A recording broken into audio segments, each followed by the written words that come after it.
2 years ago, on a dark and stormy night, consort Ning gave birth to a healthy baby girl. But the imperial astronomer declared the birth a terrible omen for the nation. Portier knelt outside the hall, begging the emperor to execute both mother and child to protect the country. In the end, the emperor pointed his sword at the crowd and declaring them all tainted by the bad omen, had every person present that day slaughtered. He then banished consort Ning and her daughter to the cold palace. After that, no one ever dared to speak of them again. Now, at just 2 years old, Chacha was already a master at catching fish.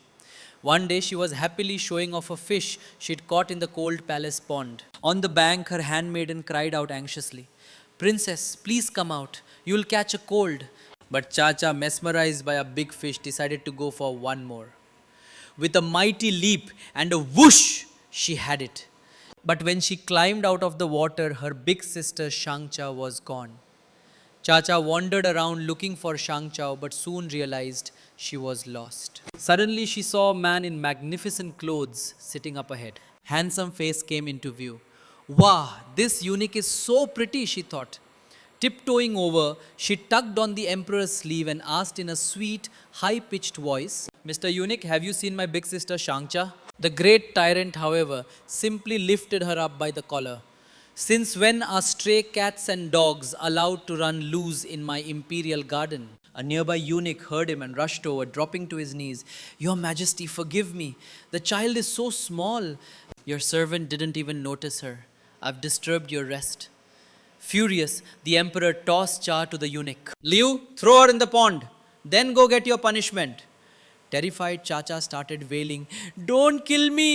She struggled in Liu's arms until she wriggled free and landed on the ground. She stood there staring blankly at the tyrant, thinking, "Why is he so angry?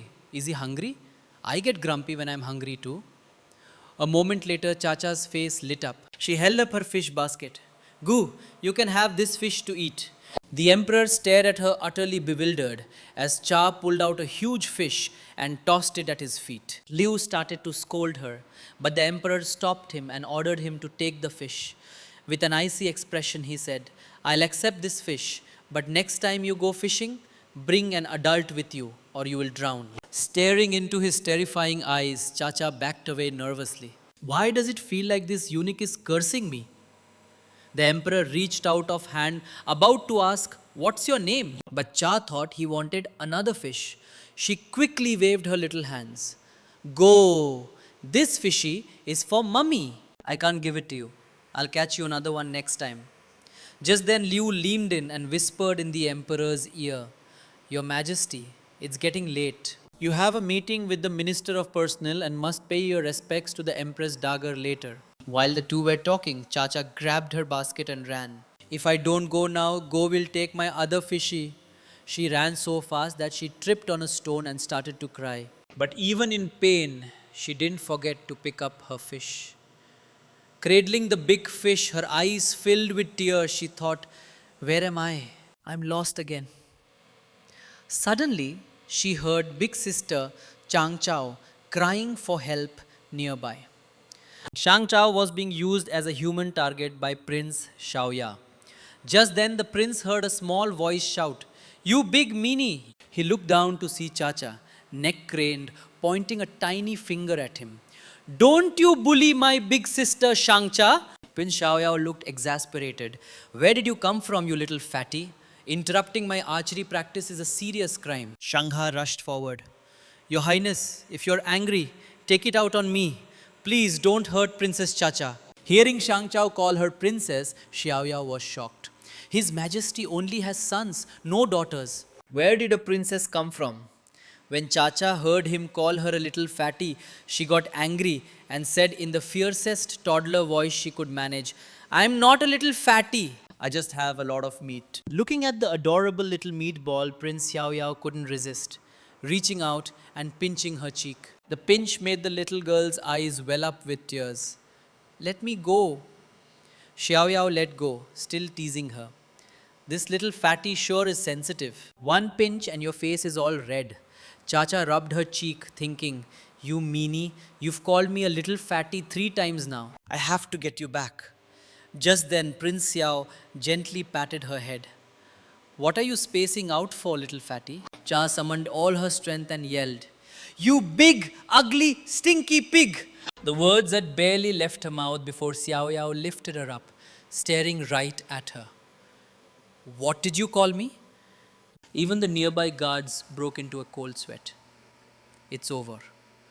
Knowing the prince's temper, he's going to turn this little girl into a pincushion. Xiang Tao immediately fell to her knees and begged, Your Highness, the princess is just a child. Please spare her this once.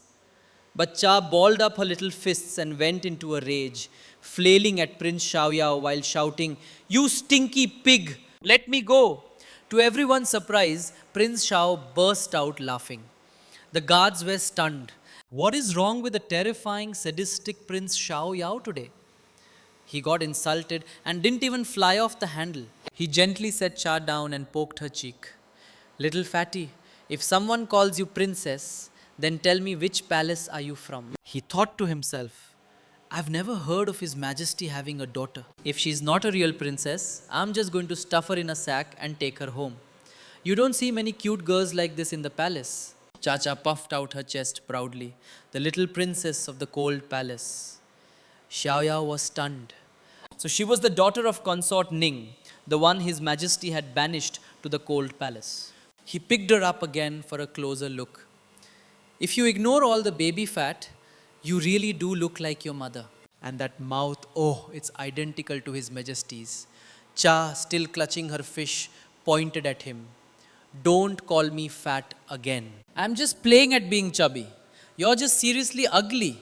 I happen to be one of the 4 most handsome men in the Yani dynasty. Little fatty being so rude to me comes with a price. Suddenly, Cha jammed a finger up his nose and said sweetly, I'm not afraid of you. The pain made Xiao drop her instantly. His guards rushed forward in alarm. Chacha took the opportunity to make a face at him, then grabbed Shangto's hand and ran for it. Back at the cold palace, she immediately started getting a fire ready to grill fish for her mother, smudging her face with ash until she looked like a little chimney sweep. Just then, consort Ning emerged, her body weak. Cha rushed over to tell her she was grilling a fishy for her. You mustn't go fishing in the pond anymore, Ning said with concern. It's very dangerous and Mummy worries. Chacha looked hurt. Mummy is sick. I just wanted to get fish for Mummy to eat. Tanga chimed in.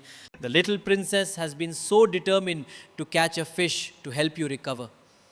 On the way back, we even ran into Prince Xiaoyao. If it wasn't for the princess standing up for me, I'm afraid I would have been in serious trouble. Ning asked Cha worriedly. Did Prince Xiaoyao bully you? Cha beamed, bragging about how she not only called the mean uncle names, but also poked him in the nose. Ning was astonished. She could hardly imagine the fearsome Prince Xiaoya getting a finger up his nose. She warned Cha that it was dangerous outside and that she should stay away from people like him from now on. Cha promised her mother and went back to grilling her fish. Sitting there, she thought about the fish she'd given Gu and wondered if he would grill it too. That Gu speaks so gently, not like that stinky pig who called me a little fatty. Cha sighed dramatically. Why are people so different? Meanwhile, the tyrant emperor was on his way to the sinning palace to pay his respects to the Empress Dajagar. He ran into Prince Xiaoyao, who was on his way to do the same and refused to move aside. The emperor laid into him with a few sarcastic remarks, and Xiaoyao reluctantly let him pass. Just then, Xiaoya noticed the eunuch Liu was carrying a single fish. He thought, the little fatty had one, and now my royal brother has one. Is this the new father-daughter street style? The two brothers went in to see the Empress Dagar together. Xiaoyao teased, Liu, that fish must be heavy. Why don't you give it to me? I can hold it for you. Absolutely not, Your Highness. This fish was a gift to His Majesty from a 2-year-old girl in the back hills. His Majesty treasures it and ordered me to guard it with my life. Hearing this, Xiaoyao guessed that 2-year-old girl must be the little fatty. So, my brother has met her, but he probably doesn't know she's his daughter, does he? The two of them greeted the Empress Dagar. The emperor asked about her health, but she immediately changed the subject, dabbing at her eyes. If I don't get to hold a granddaughter soon, I don't think I'll have many days left. I recently watched a play called King of the Sea, and it taught me that if you cast a wide enough net, you're bound to catch a granddaughter. Starting today, you need to visit your consorts more often. If the women in the palace don't suit you, I'll arrange for a new selection of candidates immediately. Xiao chimed in playfully. Mother, even if you want a granddaughter, you have to consider my brother's health. What if he wears himself out and still doesn't produce a princess? The emperor's face darkened. He quickly told his mother, if you want a granddaughter, you should pressure our third brother here. Maybe he'll get lucky and give you your first granddaughter. Seeing the emperor pass the buck to him, Xiao quickly made an excuse and slipped away. As he walked out, he muttered to himself, my brother actually tried to set me up. Fine, I'll just use his daughter to win over the Empress Dagger. Serves him right for not even remembering he has one. After leaving Senning Palace, Xiaoya was wandering aimlessly when he overheard a eunuch muttering foul language, cursing about how annoying it was to deliver meals to the cold palace. He then watched in disgust as the eunuch spat into the food. You've got some nerve, Xiaoya's voice cut through the air, gearing the eunuch half to death. To tamper with your master's food and curse them. Let's see how I deal with you. He ordered his men to seize the eunuch and force him to eat every last bite of the defiled meal. Afterward, Xiaoyao made his way to the cold palace. From outside, he could hear Cha playing hide and seek. Peeking through a crack in the door, he saw the little girl run out of energy, her stomach rumbling loudly. Hearing the conversation between her and the maid, he realized that the princess had only eaten a little soup so her mother could have more, and told her mother she was full when in fact she was starving. Xiaoyao's heart clenched. The little fatty is going hungry. He immediately sent a guard to get some food. Just then, Chacha heard a knock at the door. Food's here, she thought. But the person who appeared was Prince Xiaoyao. She pointed a finger at him. You are the stinky pig. Seeing the prince, Xiacha quickly hid Cha behind her. Your Highness, please don't hold a grudge against a child. If you must blame someone, blame me. Consort Ning heard the commotion and came out. Shang Chao, get behind me. Cha, however, wouldn't stay still. Peeking out from behind Sang Cha, she stared with her big eyes and pointed at Xiao Yao. Mommy, that's the mean uncle who bullied me and big sister Sang Chiao. She then added defiantly, Stinky pig, I'm the one who poked your nose. Don't you dare bully my mommy. When Xiao Yao saw Consort Ning, he thought, this woman has been locked in the cold palace for over 2 years. Yet she's still so graceful and composed. No wonder my brother was so taken with her. He bowed respectfully. Yesterday I was practicing my sword in the back hills and came across an interesting little child, so I sought her out today. I hope you are not offended, my lady, Ning replied politely. If you are not mistaken, the chubby child you speak of is indeed my daughter Cha. If she has offended you in any way, I apologize on her behalf. Xiao Yao waved his hand. No, it's nothing. My brother sent you both to the cold palace 2 years ago. I imagine you must have suffered a great deal. Ning's expression was serene. His Majesty has already banished me to the cold palace. I am well aware of how the world works. I will accept whatever consequences come my way. If there is nothing else, Your Highness, please leave, lest you invite trouble upon yourself. Xiao Yao smiled arrogantly. Have you ever seen me afraid of anyone in this palace? To be honest, Xiao Yao had a huge spread of delicious food brought in, explaining it was an apology for frightening the princess yesterday. He promised that from now on, the imperial kitchen would no longer neglect the cold palace. Seeing all the food, Cha's eyes lit up and she started drooling. Xiao Yao said with a doting smile, Go on, eat. I had this prepared specially for you. Chacha turned, wrapped her arms around Xiao's neck and planted a big, loud kiss on his cheek. Xiao, he smiled at Ning. I'm quite fond of this child. I wonder if you would permit me to take her with me for a day or two. Ning assumed Cha would be too shy to go with a stranger. But Xiao Yao leaned in and whispered, Your uncle has lots of snacks and you can bring them back with you. The moment Cha heard that and that she could bring snacks back for her mother, she immediately agreed. And just like that, Xiao Yao left with Cha in his arms. He was still basking in the glow of her kiss, feeling quite pleased with himself that he didn't notice when Cha was chasing a butterfly into the distance. When he looked again, the little fatty was gone. Meanwhile, in the imperial garden, the emperor was yelling at his ministers. They had failed to complete a task he'd assigned, and in his fury, he declared he would have them all killed. He shoved a table over, sending plates of snacks scattering across the ground. Just Cha came running into the garden after a butterfly, but stopped short when she saw the snacks on the ground. Her eyes went wide and she scared over. I found fruit today and now there are lots of snacks too, she chirped, completely ignoring the terrified people around her. Which palace do you serve in? Don't you know you can't just wander in here? You'll lose your head for this. Chacha looked up disappointed. These snacks fell on the ground. Can't Cha eat them as usual? Her mind was only on food. But then, just Mr. Eunuch, we meet again. This made the kneeling minister's blood run cold. Is this little girl trying to get her head chopped off? She just called His Majesty a eunuch. The emperor didn't get angry. In fact, he looked pleased. You remember me? He asked gently. You took one of my fish, Chacha said, stuffing snacks into her pockets. I remember very clearly. So you want me to give you a fish back? Chacha tried to act calm. Okay, but inside she was thinking, hurry, hurry, give me back my fish. Liu was shocked. His Majesty accepted her fish, and instead of being grateful, this child actually expects him to pay her back. The emperor said with a fond smile, come here. The ministers below were about to have a collective heart attack. They've served in the Yanchi court for years and have never seen such a smile or heard such a gentle tone from His Majesty. Good heavens, this is a historic moment. Chacha walked over to the emperor and they looked at each other. Staring at the handsome eunuch, she thought, I wish he were my daddy. Suddenly, the emperor grabbed her by her short little legs and gave her a shake. The snacks in her pockets rained down onto the ground. A dizzy Cha was set back on her feet. So what about all the snacks you took from me? My snacks are the finest in the land, made by the imperial chef. That should be worth one of your fish, right? Chacha waved her chubby hands. Cha picked up these snacks. They don't belong to Mr. Eunuch. You can't be a meanie. She then held out a piece of fruit. Mr. Eunuch, Cha just picked this over there. It's the best fruit I've ever eaten. You can have it. Liu quickly intervened. Absolutely not, he thought frantically. His Majesty hates sour things. The last time the governor of Shani asked him to taste their special vinegar, he was beaten half to death. This little girl is done for. The emperor took the fruit and saw it was a sour apricot.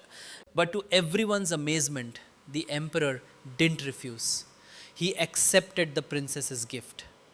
The ministers couldn't believe their eyes. The emperor looked at Chacha. Are you trying to trade one sour apricot for all my snacks? Chacha thought he wanted more of her apricots. She looked reluctant, but she finally pulled another one from her pocket and offered it to him. Seeing the look on her face, the emperor could see tears welling in her eyes. He thought she must really love to eat. To feel like losing one sour apricot is like losing the whole world. He ordered Liu to bring a box of snacks from the imperial kitchen. When Chacha saw the box overflowing with treats, her eyes nearly popped out of her head. These are all yours now, the emperor told her. Are you happy? Yes, and I can put my fruits in here too, she said, starting to pick up the scattered apricots from the ground. The emperor slapped her hand away. These fruits look disgusting. Throw them out. Chacha looked heartbroken. If I throw them away, Cha won't have any fruits to eat. She picked them up again and carefully tucked them into her pocket. It was then that the emperor noticed a small lamb embroidered on her pocket. He thought, was she born in the year of the sheep? That would make her 3 years old now. Come to think of it, I had a daughter once. If she hadn't been declared a national disaster, she would be about this age. He gently stroked her head and said softly, little fatty. Hearing that nickname, Chacha's face fell. I'm not a little fatty, she declared, lifting up her shirt to show the emperor her chubby belly. This is just cute. Her move completely charmed the ministers. She's so adorable. I want to take her home and raise her myself. The emperor quickly pulled her shirt down and tapped her on the forehead with a fond look. You're not allowed to lift your shirt up in front of strangers anymore. And you can't show your tummy to just anyone, especially not men. Do you understand? Of course, our Chacha was only 3 years old. She had no idea what he was talking about. The emperor picked her up and patiently explained, a girl's body shouldn't be seen by strange men or even boys. You can't just lift up your shirt. The parts of your body covered by clothes have to stay covered. Understand? Cha covered her eyes with her hands. Covered, she said cutely. The emperor moved her hands away and explained seriously that she had to keep her tummy covered. कि कुछ बनाने कोई घर में नहीं सकता है. आपको मतलब सत्य है? The ministers below were speechless. Amazing. His Majesty hates children. Even his own sons have never received this kind of treatment. That look in his eyes, those gestures. Is this an imposter emperor? He's always so strict with his children. If he finds them slacking, he makes them kneel in the hot sun and constantly punishes them by making them copy texts. But with this little girl, it seems like every rule has an exception. Chacha replied happily. I understand. Tummy has to be covered. The emperor poked her little belly. Good that you understand. Chacha was ticklish and giggled. Seeing how cute she was, the emperor couldn't help but poke her again. Suddenly, Cha's brow furrowed. The emperor asked with concern, what's wrong? Did I poke you too hard? Cha tugged on his clothes and said in a tiny voice, Baba, need to Baba. The emperor looked completely baffled. What does that mean? What on earth does this little fatty want? A eunuch at his side quickly stepped forward to explain that it was what small children said when they needed to relieve themselves. He hoped to get a chance to hold the cute little girl, but the emperor shot him a cold glare. Then the emperor picked up Chacha and walked off with her himself. The intimate gesture left the eunuch stunned. Your Majesty, wake up. Have you ever been this attentive to your own children? A little while later, the emperor came out holding Cha's hand. Feel better now that you've gone, Baba? He asked warmly. But Cha shook her head. No. What's wrong? He asked, suddenly tense. Cha patted her tummy with a pained look on her face. Tummy hungry? The emperor immediately took Cha to his personal residence, the hall of mental cultivation. Meanwhile, Prince Yaoya was still looking for the little fatty. He saw her and the emperor heading toward the hall and thought, my brother is so unpredictable. If the little fatty accidentally angers him, she could be in real danger. I had better go tell her mother she has a granddaughter. After all, he still listens to her. When Chacha saw the huge feast laid out, her eyes lit up and she started drooling with delight. This is yummy and that's yummy too, she exclaimed. The emperor even fed her himself. The adorable sight made the maids nearby swoon. I wish I could take her home. It turned out that Cha and the emperor both loved the same dish. After a few bites, a eunuch came to clear it away according to palace rules, but Cha quickly grabbed his arm. She pleaded, I want more of this. The emperor waved his hand, telling the eunuch to leave the dish. To let Cha eat more, he broke his own 3-bite rule. So what if this little bun loves it? I can go without for 3 months if I have to. Chacha threw her arms around the emperor's neck. Mr. Eunuch is the best, she said sweetly. Just then, the empress dagger arrived. Where is my granddaughter? The empress dagger demanded as she walked in. Cha, trying to copy the emperor, attempted a formal greeting, peeking at him to get the moves right. The empress dagger went straight to her. My precious, so you're my granddaughter. Can you say imperial grandmother? Cha obliged in her tiny voice. Imperial grandmother. The empress dagger was delighted. But as soon as she picked Cha up, she heard her stomach growl. Cha reached out a hand. Goo, I want to eat more, she cried, already thinking about taking leftovers back for her mother. The empress dagger thought Cha was calling the emperor a dog and told him to teach her to say imperial father. The emperor looked embarrassed and rubbed his head. This little fatty is just someone I found in the imperial garden. I don't even know which palace she is from. She could be anyone's child. The empress dagger was aghast. What? This adorable little girl isn't my granddaughter. She grabbed the emperor's shoulder. Son, you must snatch her up and make her ours. The empress dagger was clearly smitten. The two of them then watched as Chacha devoured her food. Being a good daughter, after she finished, she made sure to pack some up for her mother. The emperor thought, "Who is this little fatty mother? I can't shake the feeling that this child is familiar, that she looks just like someone." Her expression and features reminded him of consort Ning. Just then, Prince Xiaoyao called out from the doorway, "Little fatty!" Cha immediately ran and jumped into his arms. The sight stunned the emperor and the empress Dagar. "Third brother," the emperor demanded, "what is your relationship with this child? Why is she so close to you?" Xiaoya replied with a hint of provocation, "It's because Cha likes me. Isn't that right, Cha?" The little girl hugged his neck and answered with a huge smile. Like. Seeing Cha so affectionate with Xiao Yao, the emperor actually got angry. As the two brothers stared each other down, sparks seemed to fly.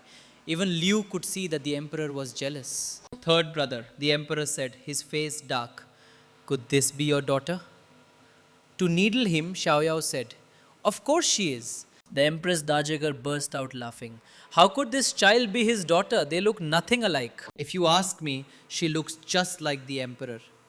She took Chacha into her arms, secretly thrilled. "The most important thing is to find a father for this little girl," she asked Cha. "Of these two, who would you like to be your daddy?" The Empress Dajar held Chacha up, asking her to choose one of them to be her daddy. Cha looked around confused. The Empress Dajagar smiled kindly and pointed at the emperor. "Would you like him to be your daddy? He's the emperor, you know." Cha stared at the emperor for a long moment, then suddenly blurted out, "Fart!" Prince Xiaoyao couldn't hold it in and burst out laughing. "The emperor farts. This little fatty is too cute." The Empress Dajar picked up a snack and patiently explained, "Not fart, it's emperor." "Ore, my sweet darling, would you like the emperor to be your daddy?" Chacha remembered what her mother had told her. You can't just call anyone daddy.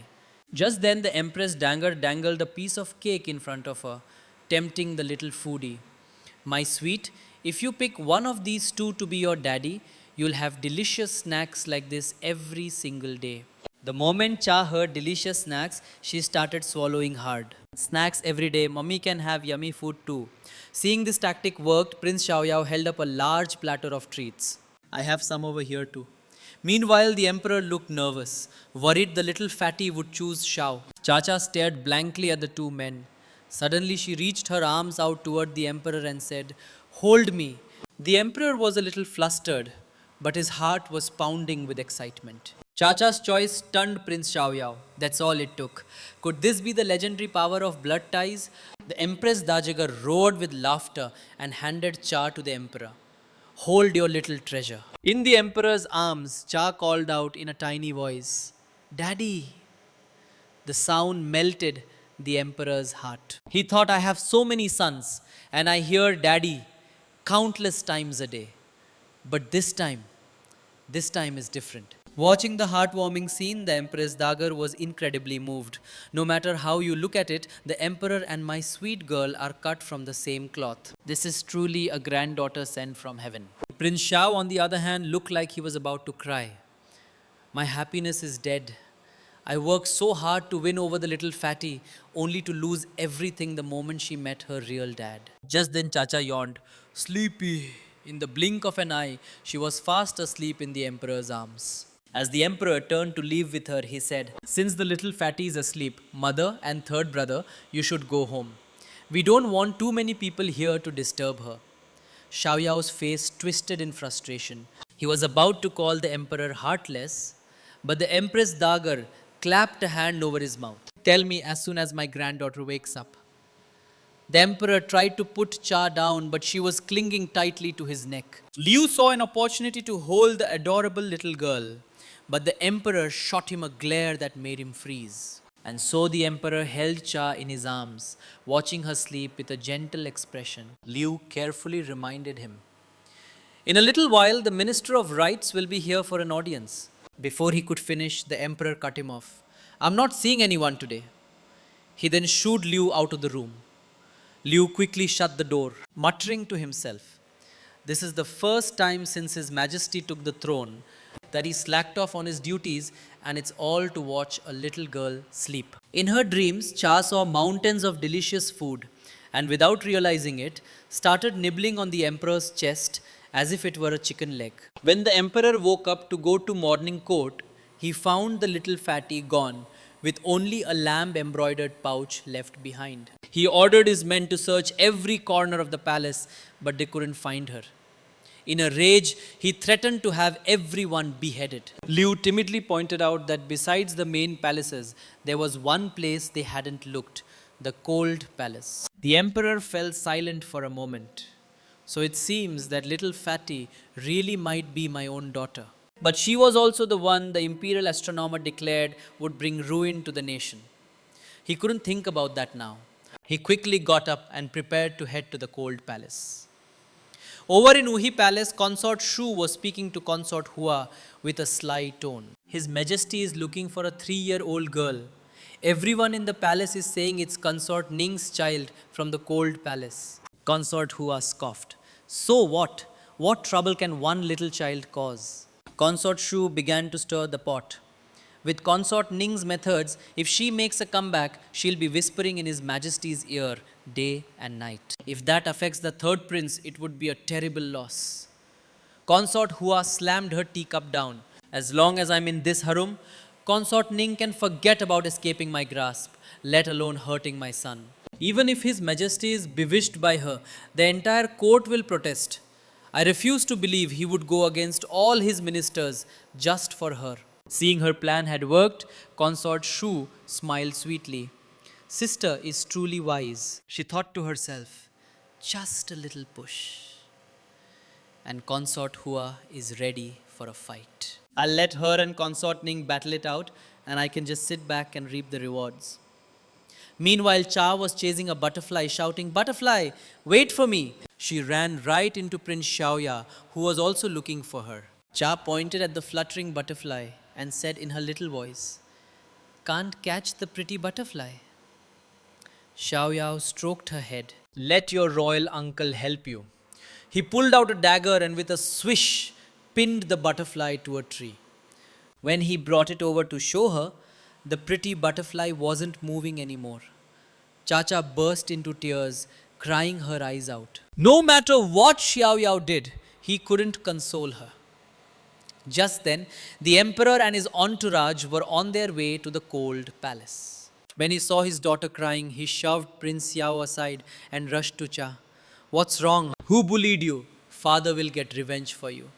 Seeing the tears streaming down Chacha's face broke the emperor's heart. He gently scooped her into his arms and ordered his men to tie up Prince Xiao. With tears in her eyes, Chacha held up the butterfly. Uncle Xiaosan helped me catch the butterfly, but the butterfly died, so I cried. Xiao Yao looked helpless. Royal brother, can you not be so dramatic? You didn't even figure out what happened before you had me arrested. If this is how you run the country, how many innocent people have died at your hands? At the same time, he was secretly pleased. This little fatty does care about me. The emperor had barely gotten to hold his daughter before she started wiggling to get down. It turned out she wanted to bury her butterfly friend. Seeing his daughter's soft, delicate skin, the emperor's heart ached, and he started digging a grave for the butterfly himself. The sight left both Liu and Prince Xiaoyao speechless. The kind-hearted Chacha not only made a gravestone for her butterfly friend, but also pressed her palms together in a silent prayer for it. The emperor watched her, his heart filled with pride. I can't believe I have such a kind daughter. At that moment, the restrained Prince Xiaoya spoke up impatiently. Royal brother, since everything is cleared up, can you have your guards let me go? Kneeling like this really hurts, but the emperor ordered him to stay put and reflect on his actions. The considerate Cha even pleaded for him, patting her own chubby legs. Uncle Xiaowan's leggy hurts. The emperor held Cha and glanced at Xiaoyao. Even my daughter is more sensible than you. He gently patted Chacha's bottom. It's okay. Let's go eat with daddy. The moment she heard there was food, Chacha started clapping her hands excitedly. Prince Xiaoyao could only watch as the loving father-daughter pair walked away. As evening fell, Consort Shu happened to be passing through the garden and saw Xiaoyao still kneeling. She asked him why, and he replied calmly, his eyes closed. I made my royal brother's daughter cry. So he's punishing me by making me kneel here and think. Consort Shu's face twisted in thought. Daughter? So that little girl really is the bastard child Consort Ning had with His Majesty. He publicly humiliated Prince Xiaoyao for his daughter. She put on a smile. It's not that serious. I'll go speak to His Majesty and ask him to let you off. But Xiaoya refused. There's no need, my lady. I think my brother's punishment is fair. I really shouldn't have used the weapon in front of Chacha. If I had accidentally hurt her, I would never forgive myself. So, I deserve to kneel. Consort Shu was surprised. In the past, whenever Xiaoya was punished, he would always find a way to get even. What's different today? Does he know Consort Ning is about to be released from the cold palace and doesn't want to offend them? It seems I've underestimated that vixen's abilities. I cannot let that woman make a comeback. Over at Tongan Palace, the emperor had ordered a grand feast and was personally feeding Cha. The maids nearby whispered amongst themselves. Even the princes have never been fed personally by His Majesty. Princess Cha is the first. The emperor looked at the adorable little person before him and thought, the annual Golden Melon Festival is coming up soon. I'll take her with me and let her eat to her heart's content. He then ordered Liu to prepare the Tangmu pavilion for a bath. In the palace, only the emperor himself was allowed to use the Tangmu pavilion. He gently asked Cha if she was full. Chacha patted her belly happily and said she was. The emperor lifted her up. Then, let's go take a bath with daddy. In the Tangmu pavilion, the emperor was getting ready to bathe with Cha. He tested the water temperature himself before letting her in. The little girl had never seen anything like it. She excitedly lifted her little dress, jumped into the water with a swoosh, and started splashing happily. This is so fun, she cried, splashing water all over the emperor's face. But he didn't get angry. He just warmly reminded her to be careful. Cha even showed off her doggy paddle. The emperor smiled, clapping and praising her. I didn't know my daughter could doggy paddle. You're better than daddy. Hearing her father's praise, the little girl immediately dove back under the water and started swimming again. Chacha had a wonderful time in the Tangmu pavilion. After the bath, the emperor, worried she would catch a cold, wrapped her in a large towel. Just then, Liu noticed a rustle at the door curtain and barked, "Who's there? Get out here! How dare you hide here?" Chang quickly knelt down, kowtowing repeatedly. Your servant, Shangcha, means no harm. My lady heard that your majesty had brought the little princess back and was worried she might be a handful. So she sent me to check on her. Please spare my life, your majesty. The emperor looked at the handmaiden Xiangchao. She seemed familiar. Who is your lady? He asked. Sweating profusely, Shangcha replied, She is Consort Ning, who was sent to the cold palace 2 years ago. Hearing Ning's name, the emperor paused for a moment, then asked coldly, Besides having you check on Cha, did she ask for anything else? Like for me to release her from the cold palace? Shang Tao shook her head. She only asked me to check on Princess Cha, nothing else. He gritted his teeth in frustration. That foolish woman Ning, she doesn't even know how to seize an opportunity like this. Has she actually grown fond of the cold palace? He angrily told Shangcha, Go tell your consort Ning that from now on I will raise Cha myself. She won't be returning to the cold palace. You may leave. Your Majesty, Chacha is my lady's entire world. Without the princess, you might as well take her life. Shangchao knelt, begging for mercy. The emperor, worried she would wake Cha, had her thrown out. The next morning, little Princess Chacha woke up to see 2 strangers by her bed. She nervously shrank back under the covers. A young eunuch explained that the emperor had gone to court but had left specific instructions for them to serve her breakfast as soon as she woke up and then take her to play in the imperial garden. The little foodie heard there was food and immediately agreed. Soon, Chacha was outside with 2 young eunuchs. As they passed through a garden, she saw a young boy who looked a lot like her daddy sleeping on a rock. The more she looked, the prettier he seemed. She couldn't resist poking his cheek, but he didn't move. She suddenly remembered how her butterfly friend had stopped moving after Uncle Xiaowan had poked it. Is the little big brother dead? Just as Cha was telling the two eunuchs, the little big brother is dead. Consort Hua, who was looking for her truant son Chong, happened to overhear. Hearing her son was dead, she broke down, grabbing him and wailing. The scene stunned everyone present. Chong Ye, dazed from being shaken so hard, rubbed his head. Who died? At that moment, Cha started clapping happily. Yay! The little big brother isn't dead! The moment Chong saw Cha, his eyes lit up. Where did this adorable little sister come from? He was about to go over and say hello, when Consort Hua grabbed him by the ear. You brat! Get back to Uhi Palace right now! Seeing the little big brother was in pain, Cha covered her own ears and told him to protect his. This made Consort Hua stop and stare at her. This must be Consort Ning's daughter. Chong was sleeping and she saw it. She is so favored by His Majesty right now. If she accidentally mentions this to him, there will be trouble. She decided to take Cha to Yuhe Palace. When the two eunuchs refused to let Cha go, she tempted the girl with snacks, saying there were many more delicious treats at her palace. The little foodie couldn't resist and started jumping for joy. Consort Hua ordered her attendants to take Cha to Uehi Palace and told the two eunuchs to wait there. Watching Cha leave, the two eunuchs looked at each other. We need to find help fast, otherwise the little princess is in grave danger. Inside Uehe Palace, the little foodie Chacha was happily stuffing snacks into her mouth. But Consort Hua's goal wasn't just to feed her.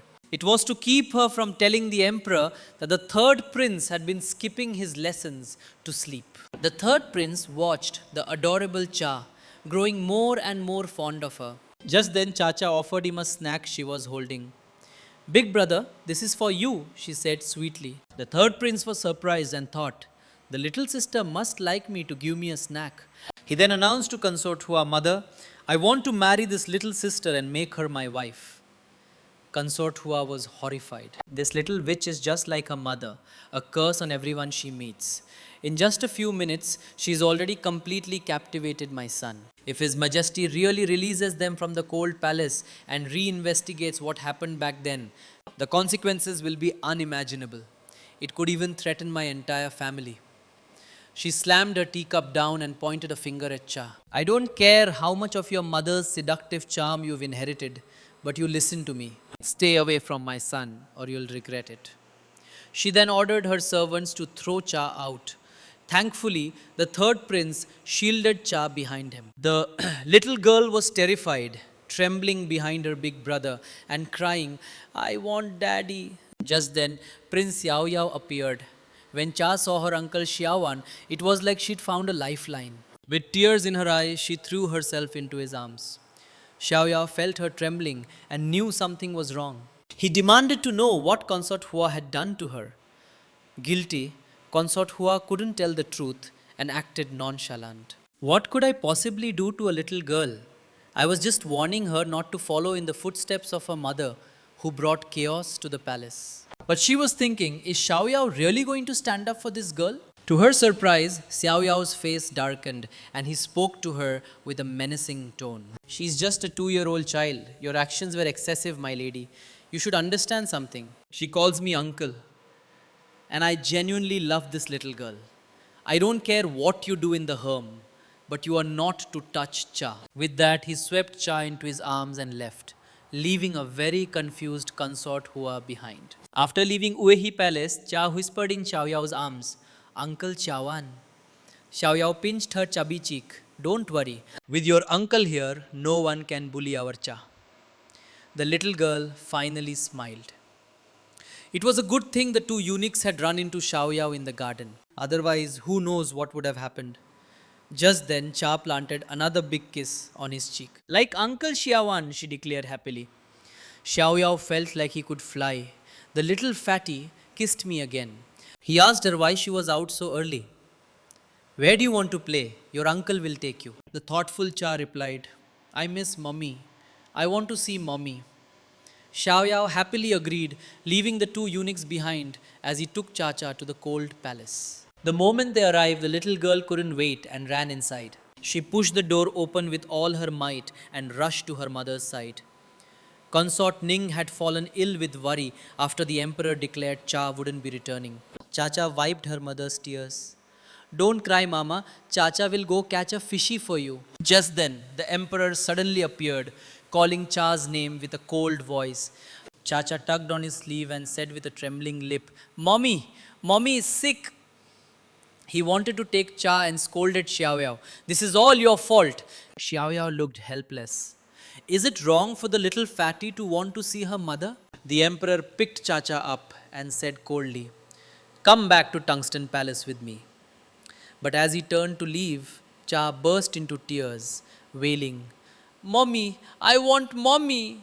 She cried and cried in his arms. Defeated, the emperor had no choice but to put her down and turn to leave himself. The little girl wiped her tears, thinking, Daddy is angry. Seeing her crying so hard, Liu offered her a handkerchief. Little princess, please don't cry. Chacha tugged on his arm. Mr. Eunuch, I don't want Daddy to be angry. The emperor watched her from the side, thinking, Am I being too strict with this child? Chacha looked at him cautiously, too scared to speak. What if Daddy is still mad? She started crying again. Just then the emperor held out his hand and called her over. Cha happily trotted toward him on her little short legs, but in her haste, she tripped over her own feet. The emperor's heart sank, seeing her fall. He rushed over and helped her up, asking warmly, Where did you get hurt?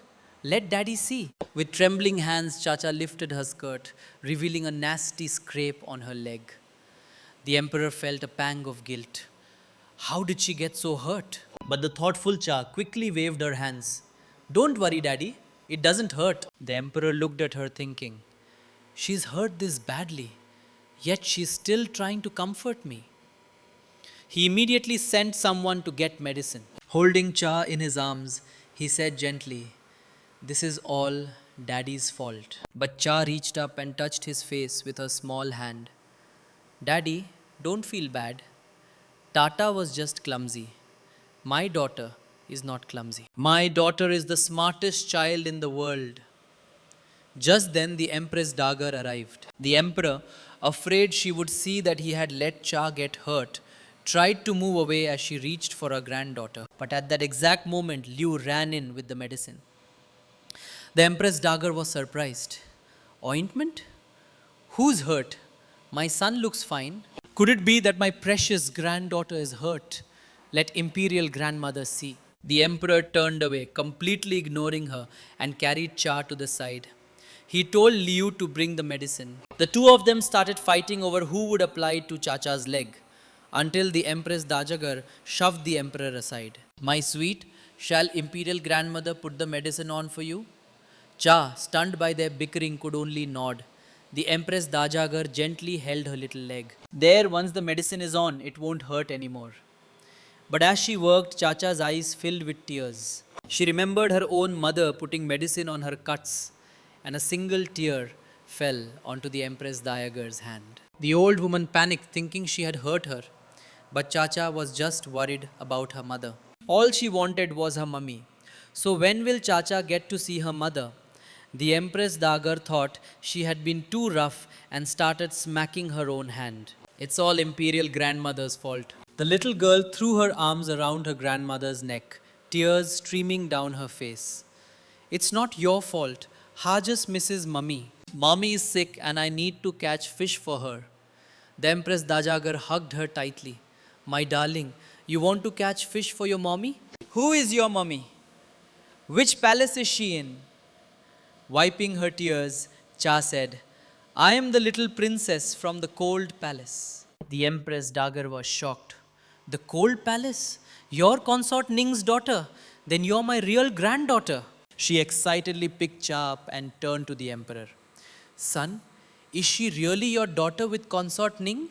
The emperor replied calmly, Mother, Cha is indeed my child with consort Ming. But since Ning has been banished to the cold palace, I am keeping Cha with me to raise her myself. The Empress Dajagar beamed and lifted Cha high. The Yanchi dynasty finally has a princess.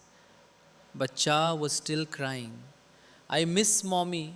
I want mommy. The emperor, however, continued to read his documents, his expression unchanged. The Empress Dajagar held Cha and pleaded with him.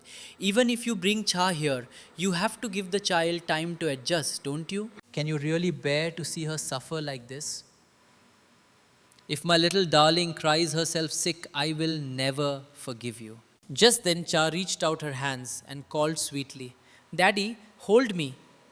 She threw herself into his arms and said with a pained expression, Daddy, give mommy fishies. Cha won't eat. Cha will just drink vegetable soup.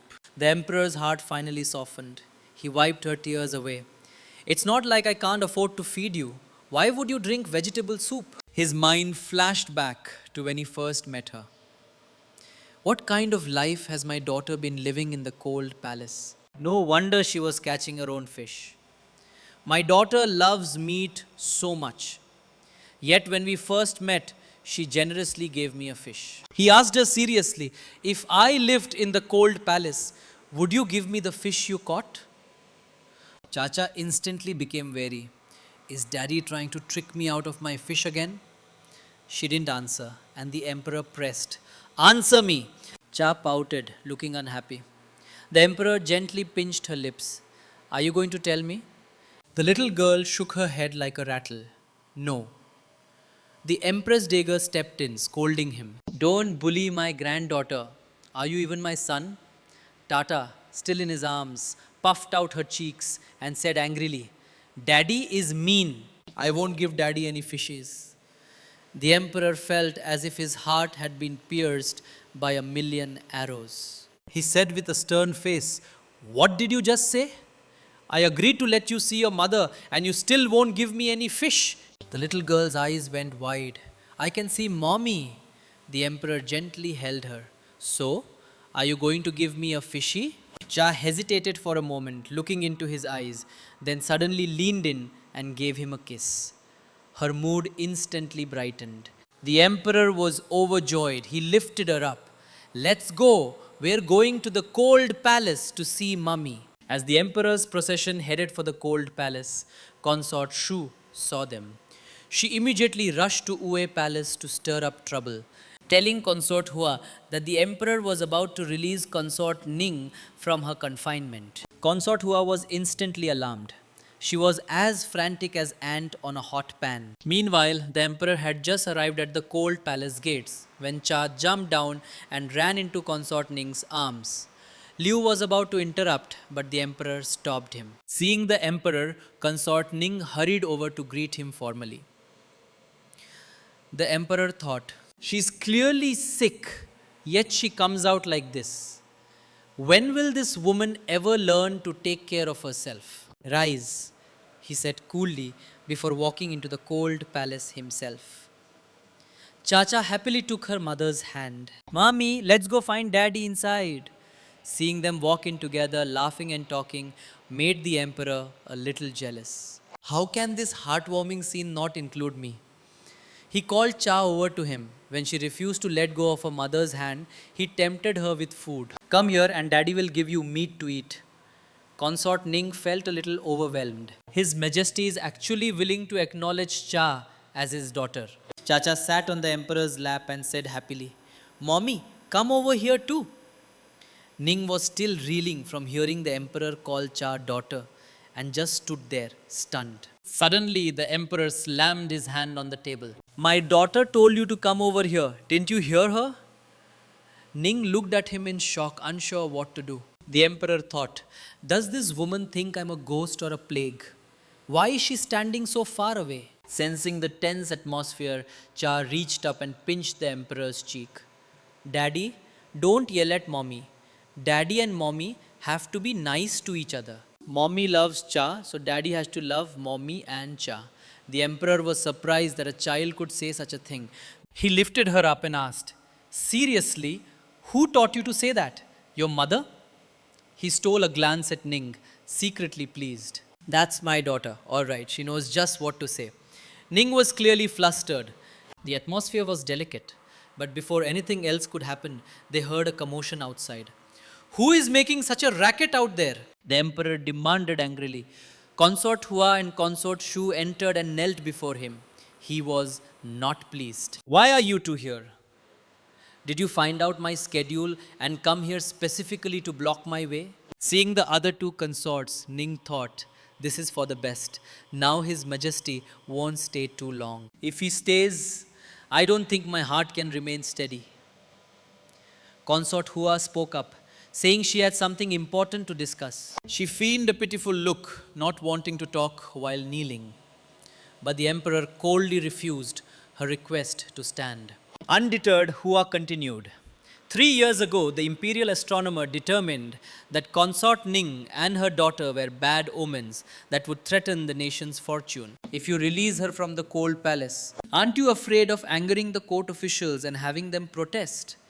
The emperor would not tolerate her provocations. Insolence. When did it become your place to tell me how to do my job? Terrified, Hua started kowtowing. Cha covered her ears. She remembered that this lady had given her snacks. But now her daddy was yelling again. Consort Shu was smarter and knelt silently. It didn't matter to her which one of them fell. Either way, she stood to gain. Just then, Chacha jumped down and bravely stood in front of Consort Hua. Don't scold her, she told the emperor. She gave Cha snacks. Don't scold her. Consort Hua stared at the kind-hearted Cha, thinking, is this little girl defending me because I gave her snacks? But even if His Majesty adores her, will he really listen to a child who can barely speak clearly? To her astonishment, the emperor actually told them both to rise. Consort Hua couldn't believe it. His Majesty actually listened to this child. It seems this little girl cannot be allowed to live. But while she was spared a severe punishment, she wasn't off the hook entirely. The emperor sentenced them both to go fishing in the imperial garden pond. Hua was stunned by the punishment.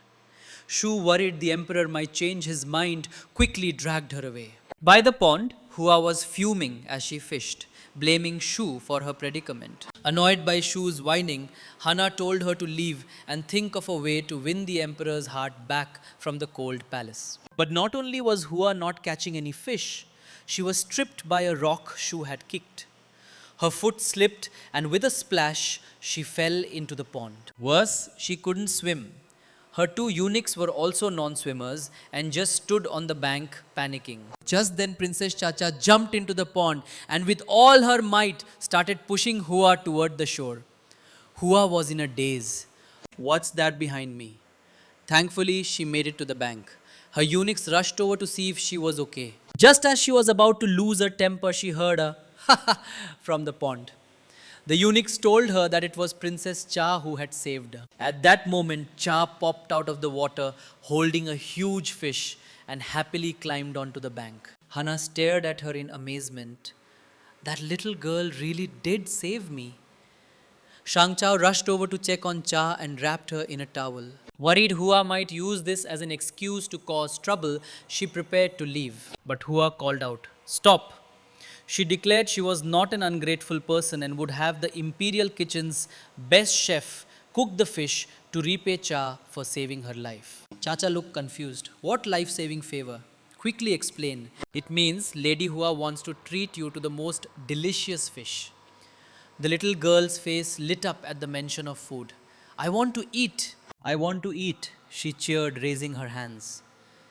Watching the adorable Cha, Hua couldn't help but think, no wonder His Majesty likes this child. She's just too cute. Suddenly Cha added, but Hama tensed up. But what? She boldly declared, one fish isn't enough. Before Hua or Shanga could react, Cha toddled over to the pond. And just before jumping in, she turned back and announced, Chacha is going to catch a few more fish. In no time, she had another big one. Watching the pure and adorable Cha, Hua thought to herself, this kid is actually pretty interesting. Shang Chao brought a towel to wrap Cha in, but Hua took it from her. Let me, she said with a slightly awkward smile. As she dried Cha off, she said, dry off so you don't get sick. This gesture stunned the nearby eunuchs and Shang Chao. Hua then took Chacha's hand and they walked back to the cold palace together. Meanwhile, back at Tongan Palace, the emperor heard from Liu that consort Hua had gone back to the cold palace and with Princess Chacha. The emperor immediately shot to his feet. Let's go to the cold palace. I want to see just what consort Hua is plotting. As he reached the entrance, he heard Hua's voice from inside. Smash it hard, don't hold back. The emperor threw the doors open just in time to see Hua with Princess Chacha. How dare you, he roared. Put my daughter down. Chacha was delighted to see her daddy and happily rubbed against his leg. But the emperor picked her up and gave her a thorough inspection. Only when he saw she was unhurt, he put her down. The little girl stumbled dizzy. Daddy, Cha is so dizzy. The emperor quickly scooped her up again and glared at Hua. How did she bully you just now? Daddy will make it right. The little girl just pointed at the fire nearby and said happily, He is she. Hua couldn't believe that the emperor saw her as such a wicked woman. She was about to explain when he cut her off with a roar. Silence! Terrified, Hua clamped her mouth shut. Liu quickly added, The little princess is the apple of His Majesty's eye. For you to smash her like that is like smashing His Majesty's own heart and face. Hua was at a complete loss for words. It felt like a million wild animals were stampeding through her mind. How am I supposed to explain this? Who am I? Where am I? Just then consort Ning appeared. She hurried forward to explain to the emperor. My sister and Cha caught a lot of big fat fish today. We were just getting ready for a fish feast for lunch. The emperor looked around for a moment. A misunderstanding? Then what was that about smashing my daughter? With tears in her eyes, Hua explained, Your subject was talking about smashing the fish. Only then did the emperor remember the fish hot pot Cha had pointed to. He finally realized his mistake. Now he was blushing as he said, So, is this fish feast ready yet? My daughter is starving. The two women exchanged a look and a secret smile. All right, we won't expose him. Soon the feast began.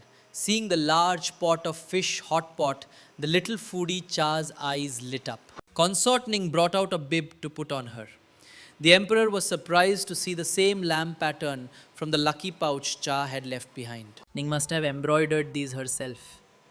Quickly, the little foodie started digging in. The emperor expected Ning to serve him after she was done with Cha, at which point he would coolly refuse. He had the whole scene pictured in his head, but to his utter shock, Ning picked up a piece of fish and put it right into her own mouth. Next, Ning and Hua both gave Cha fish balls and fish slices. The emperor was completely ignored. He was furious. Not a single one of them has noticed that I'm still hungry. If this is how they behave, they need to be taught a lesson.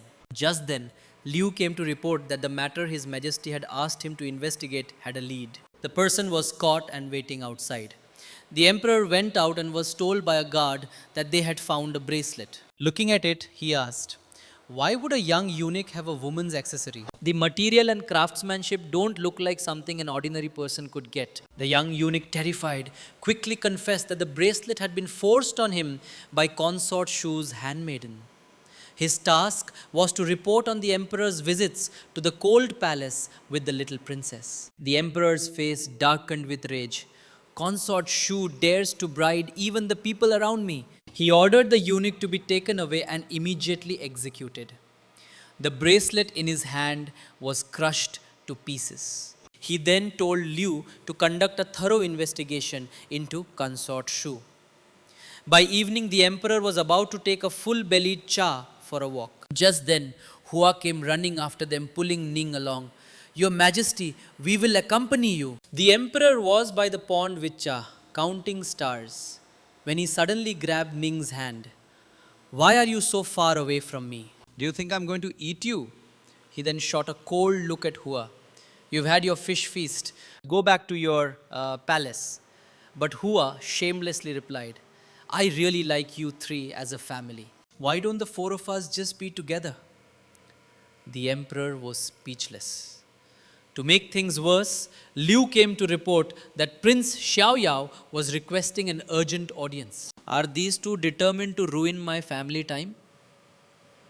In Tongan Palace, the emperor impatiently dismissed him. Stop scheming for my daughter's attention. Cut the nonsense. Why have you come to the palace so late at night? Xiao Yao became serious. I am indeed here because of Cha. Royal brother, you haven't forgotten what the imperial astronomer predicted about consort Ning and her daughter's fate 3 years ago, have you? Today, outside the palace, I happened to see that astronomer Shu Chong discussing the matter again with consort Ning's father. Chiru Chong claimed that someone wants Cha and her mother dead. I felt this was too important to ignore and rushed back to report it. The emperor remembered that day 3 years ago, the astronomer declaring Cha a curse. The ministers begging him to execute them both. He had sent them to the cold palace to save their lives. My daughter and I have only been reunited for a few days, and someone is already plotting against her. There must be more to this. He ordered Xiaoya to investigate secretly to see who has the gall to harm my daughter. Just then, Liu came to remind him that the Empress Dager had ordered the prince's archery assessment for the next day and that he shouldn't forget due to his busy schedule. A small smile touched the emperor's lips. He could take Chacha to watch tomorrow. The little girl would surely love it. The next day, the emperor brought Cha to the competition. The princes all bowed to their father, but the emperor's attention was solely on Cha, pooing at the girl in his arms. Chacha's eyes fixed on the golden pearl on the emperor's crown. She snatched it off and popped it in her mouth. Why isn't it sweet and it's so hard? The emperor didn't get angry at all. He just poked her little nose with a fond smile. You little glutton, you must be craving candy balls, aren't you? He immediately ordered Liu to bring all the candy balls in the palace. The princes were left standing awkwardly to the side. The crown prince fumed. Who is this little brat who has all of father's attention? I was waiting to show off my skills. Just then, the third prince, who had just woken up, spotted Cha. Isn't that my wife? His eyes lit up and he started waving. Cha quickly recognized her little big brother. The third prince called out happily, Wifey! The emperor was not pleased. He beckoned him over with a finger. Brat, what did you just call her? The third prince rubbed his head. Wifey? Can I marry this little sister and make her my wife? Chacha looked at him completely confused. What washing clothes? The emperor was thinking, does this brat have any idea what he's saying? Pacha is his own sister. Not only did he call Cha his wife, but he did it right in front of the emperor, asking for his blessing to marry her. The emperor was not amused. What else do you want? The third prince said eagerly, I came today to ask for your approval for our marriage. We can discuss everything else later. Just then Liu arrived with a huge basin of candy balls. The little foodie Cha stared at the mountain of sweets, swallowing hard. Daddy, I want to eat. I want to eat. Seeing Cha call the emperor daddy, the third prince thought happily, she's already calling him daddy. My little sister must be eager to marry me. The emperor asked playfully, so you want to get married? The third prince blushed. I want this little sister. Liu was horrified. Your Highness, do you have any idea what you're saying? But the emperor simply told him that Chacha was his biological sister. The third prince started to say, my own sister. Well then, I still want, before the words finally registered. He felt like he'd been struck by lightning. What did father just say? My own sister. Chacha wrapped her arms around the emperor's neck. This is my daddy, she said, then turned to the third prince and called sweetly, Big brother? The third prince's heart shattered. He collapsed onto the ground. The cutest little sister in the world is actually my real sister. Seeing her brother fall, Chacha rushed over to comfort him and popped a candy ball into his mouth. Looking at the adorable Cha, the third prince had no choice but to accept reality. Oh well, a sister is a sister. He got up and hugged her happily. From now on, I'll have a little sister to spoil me. The emperor snatched Cha back. Alright, are you done? I'm here to assess your archery skills. Get back on the field, Chacha cheered from the sidelines. Go, big brother, go. The third prince thought, my sister is watching. I can't mess this up. But his first arrow missed the target completely. He tried again and still missed. So close, he muttered. The emperor watched him, a little surprised. This kid has never cared about his studies, but he's different today. He's actually trying. Next, it was the crown prince's turn. He also shot 2 arrows and neither hit the target. The emperor knew that his eldest son, Chongjing, was too competitive, which often made him prone to mistakes. Just then, the Prime Minister, Helen C., made a snide remark. I've heard the Crown Prince is both wise and brave, but it seems that was an exaggeration. And the third prince is just as useless as the rumors say. For the princes to miss so many shots, they have truly disappointed your majesty's efforts. Kacha would not stand for this. She scrambled down from the emperor's lap, ran over to the prime minister, and climbed onto his table. Pointing a tiny finger at his nose, she yelled, "Listen here, you ugly, rotten egg. Cha's big brothers are the best in the whole world. Chacha's brothers are the strongest in the whole world." The Prime Minister, Helen Say, slammed his hand on the table and shot to his feet. "You insolent child. I am a pillar of the Yani nation. How dare you insult me? Be silent." Hearing this, the emperor's face darkened with rage. He pulled Chacha into his arms. Chacha is my youngest daughter, and she has never heard a harsh word in her life. And today, my dear minister, you dare to lecture my daughter. You truly are a pillar of our nation. Soon will you be lecturing me and the Empress Dajegar as well? The Prime Minister broke into a cold sweat and started trembling. The Emperor has been displeased with me for a long time. I can't give him an excuse to get rid of me over this. He immediately fell to his knees and started kowtowing quickly, trying to flatter the emperor. Although the princess is young, her spirit is as strong as any hero's. She truly has your majesty's presence. The emperor replied with a stern face. The son is quite strong on the archery field today, but everyone else seems fine. Only you, my dear minister, seem to have lost your head. You must be tired from serving the country. Perhaps we should send you home to rest. You needn't leave your house for a while. The other ministers were terrified into silence. The old fox Helene has finally met his match. The emperor then turned back to the field. The archery competition will continue. Show me what you've got, and don't let anyone look down on you. A short while later, Chacha had fallen fast asleep. The emperor told Liu, "The princess is tired. I am taking her back to rest. Let the boys go back on their own when they are finished." Liu asked carefully, "Are you returning to Tongshan Palace or going to consort?" Ning. The emperor was feeling stressed. Returning to his own palace meant dealing with mountains of paperwork. Just go to the cold palace, he decided. Outside the cold palace, the emperor specifically told Liu not to announce him so as not to wake the princess. But as he approached the door, he heard Consort Hua's voice from inside. She was trying to convince Consort Ning to move in with her, saying her palace was closer to the backhill pond. So the three of them and Cha could go fishing and grilling whenever they wanted. The emperor's expression instantly changed. "You dare, Hua! Not only do you interfere with my family, now you are trying to steal my woman and my daughter." He furiously pushed the door open. "Hua, what are you doing here?" Ha looked guilty and was about to explain when Cha stirred with a small sound. The emperor roared at Hua. "Silence! You're disturbing my daughter." Ning stepped forward to take Cha, but the emperor coldly refused. "I'll do it." He gently tucked Cha in, watching as she sucked on her little hand in her sleep. A true foodie eating even in her dreams. When the emperor came back out, he saw Hua was still trying to persuade Ming. He grabbed Hua's hand and demanded, "You have come to the cold palace to cause trouble time and time again. What is your real motive?" Ha quickly tried to explain, "Your Majesty, it's a misunderstanding. I'm not here to cause trouble. I just want to give Consort Ning and her daughter a home. It pains me to see them living in the cold palace." The emperor glared at her. "In this harm, when did it become your place to give them a home?" Ha hailed. He had a point. Just then, the emperor took Ning's hand and announced, "Liu, immediately have Consort Ning's original residence. Tingsu Palace cleaned and prepared. The consort and Cha will be moving back in." Liu replied with delight, "I'll see to it at once."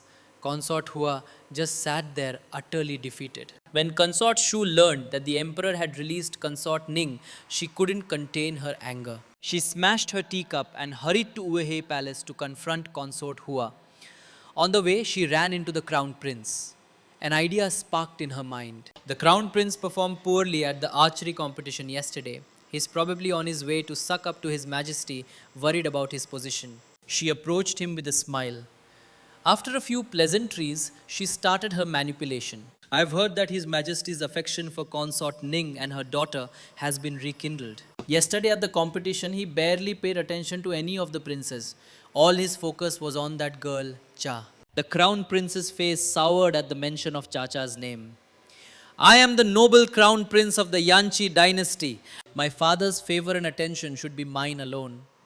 Seeing his displeasure, Shu added, now that His Majesty has released them from the cold palace, he might neglect his duties if this continues. The crown prince declared that he would not allow them to continue bewitching his father. Seeing her chance, Shu proposed they join forces to get rid of them. The crown prince sneered, my lady, I assume this was your goal in stopping me. I am the crown prince. What makes you think I would help you? Shu answered directly. Because I have no son, I can be completely loyal to you, Your Highness. I can help you secure your position and remove any obstacles on your path to the throne.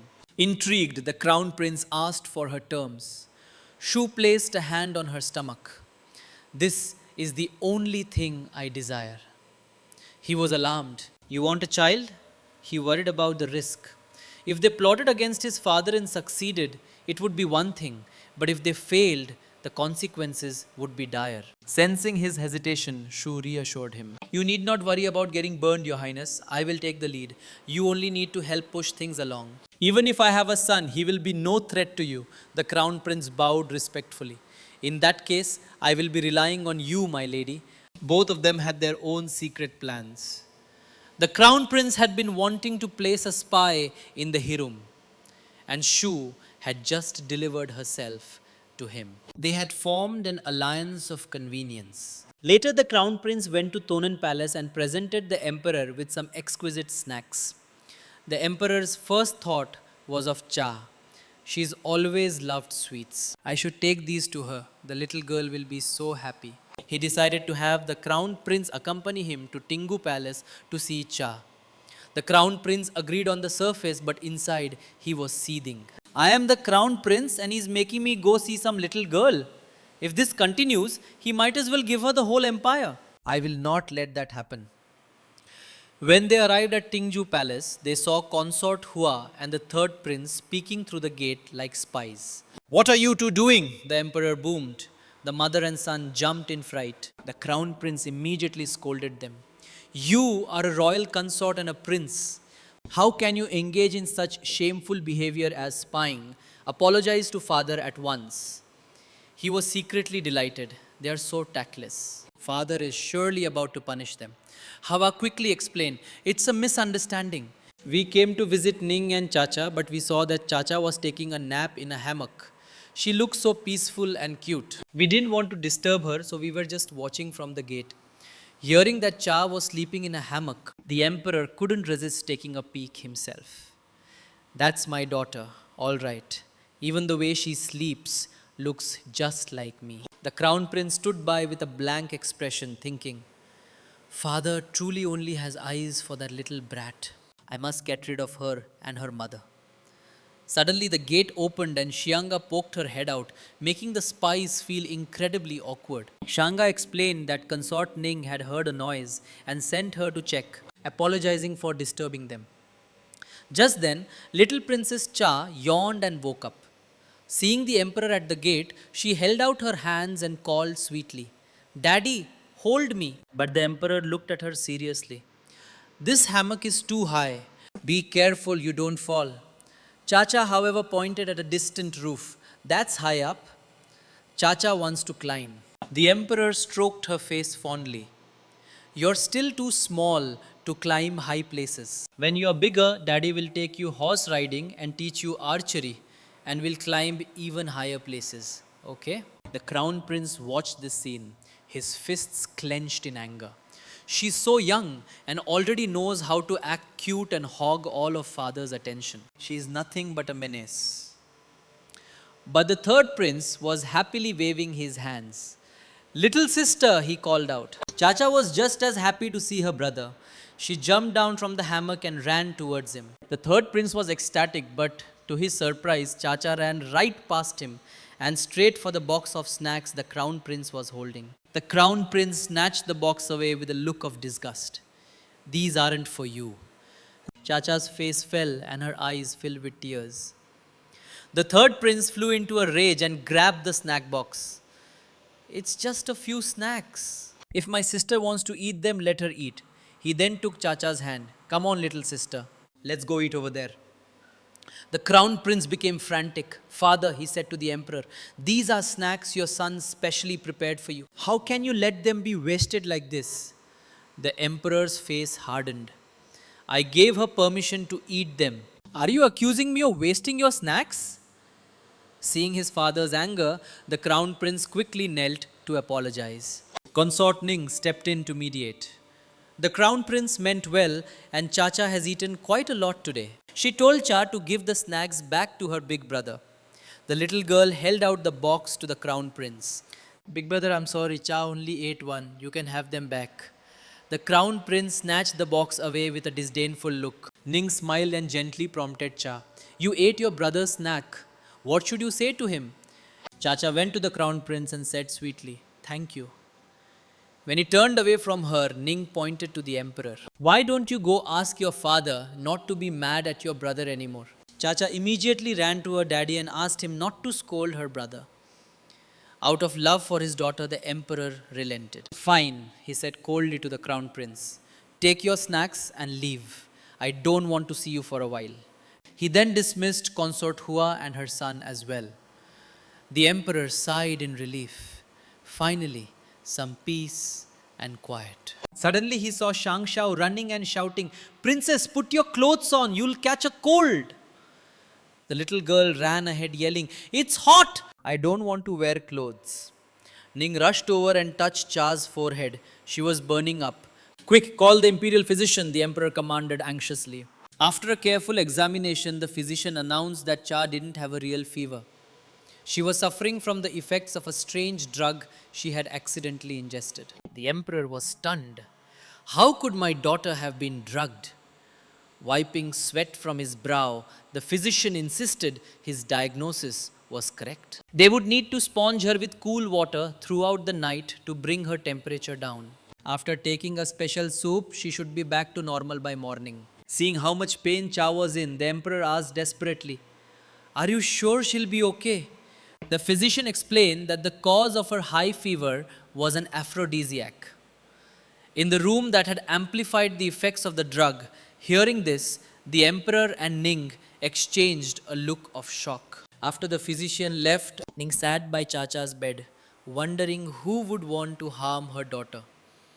The emperor was also thinking, knowing Ning, it couldn't have been her. There were so many people in Tingu Palace. How could Cha be the only one to have accidentally eaten the drug? He went to Ning's side. After discussing it, they both realized the only thing Cha had eaten by herself was the snacks from the crown prince. No wonder he had been so nervous when she was eating them. But why would the crown prince try to drug me with an aphrodisiac? Was someone pulling the strings?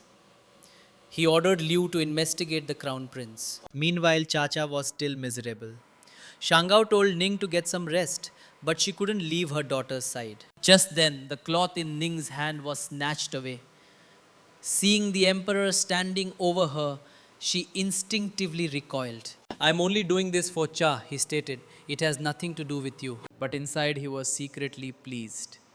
This woman is still avoiding me. Just then Liu brought in the medicinal soup and the emperor began to feed Cha himself. The little girl smelled the soup and immediately shrank back. It's scary. No, no. The emperor patiently coaxed her. Cha took the bowl and looked at him with tears in her eyes, thinking, it smells bad, but if I drink it, Daddy and Mummy won't worry about me anymore. right? She then drank the whole thing down in one go. This little girl was so considerate. Seeing how much the emperor cared for Cha, Ning felt a sense of relief. She said carefully, "It's getting late, Your Majesty. You should return to Tongan Palace to rest." The emperor was silent for a moment. After putting Cha down, he turned to Ning.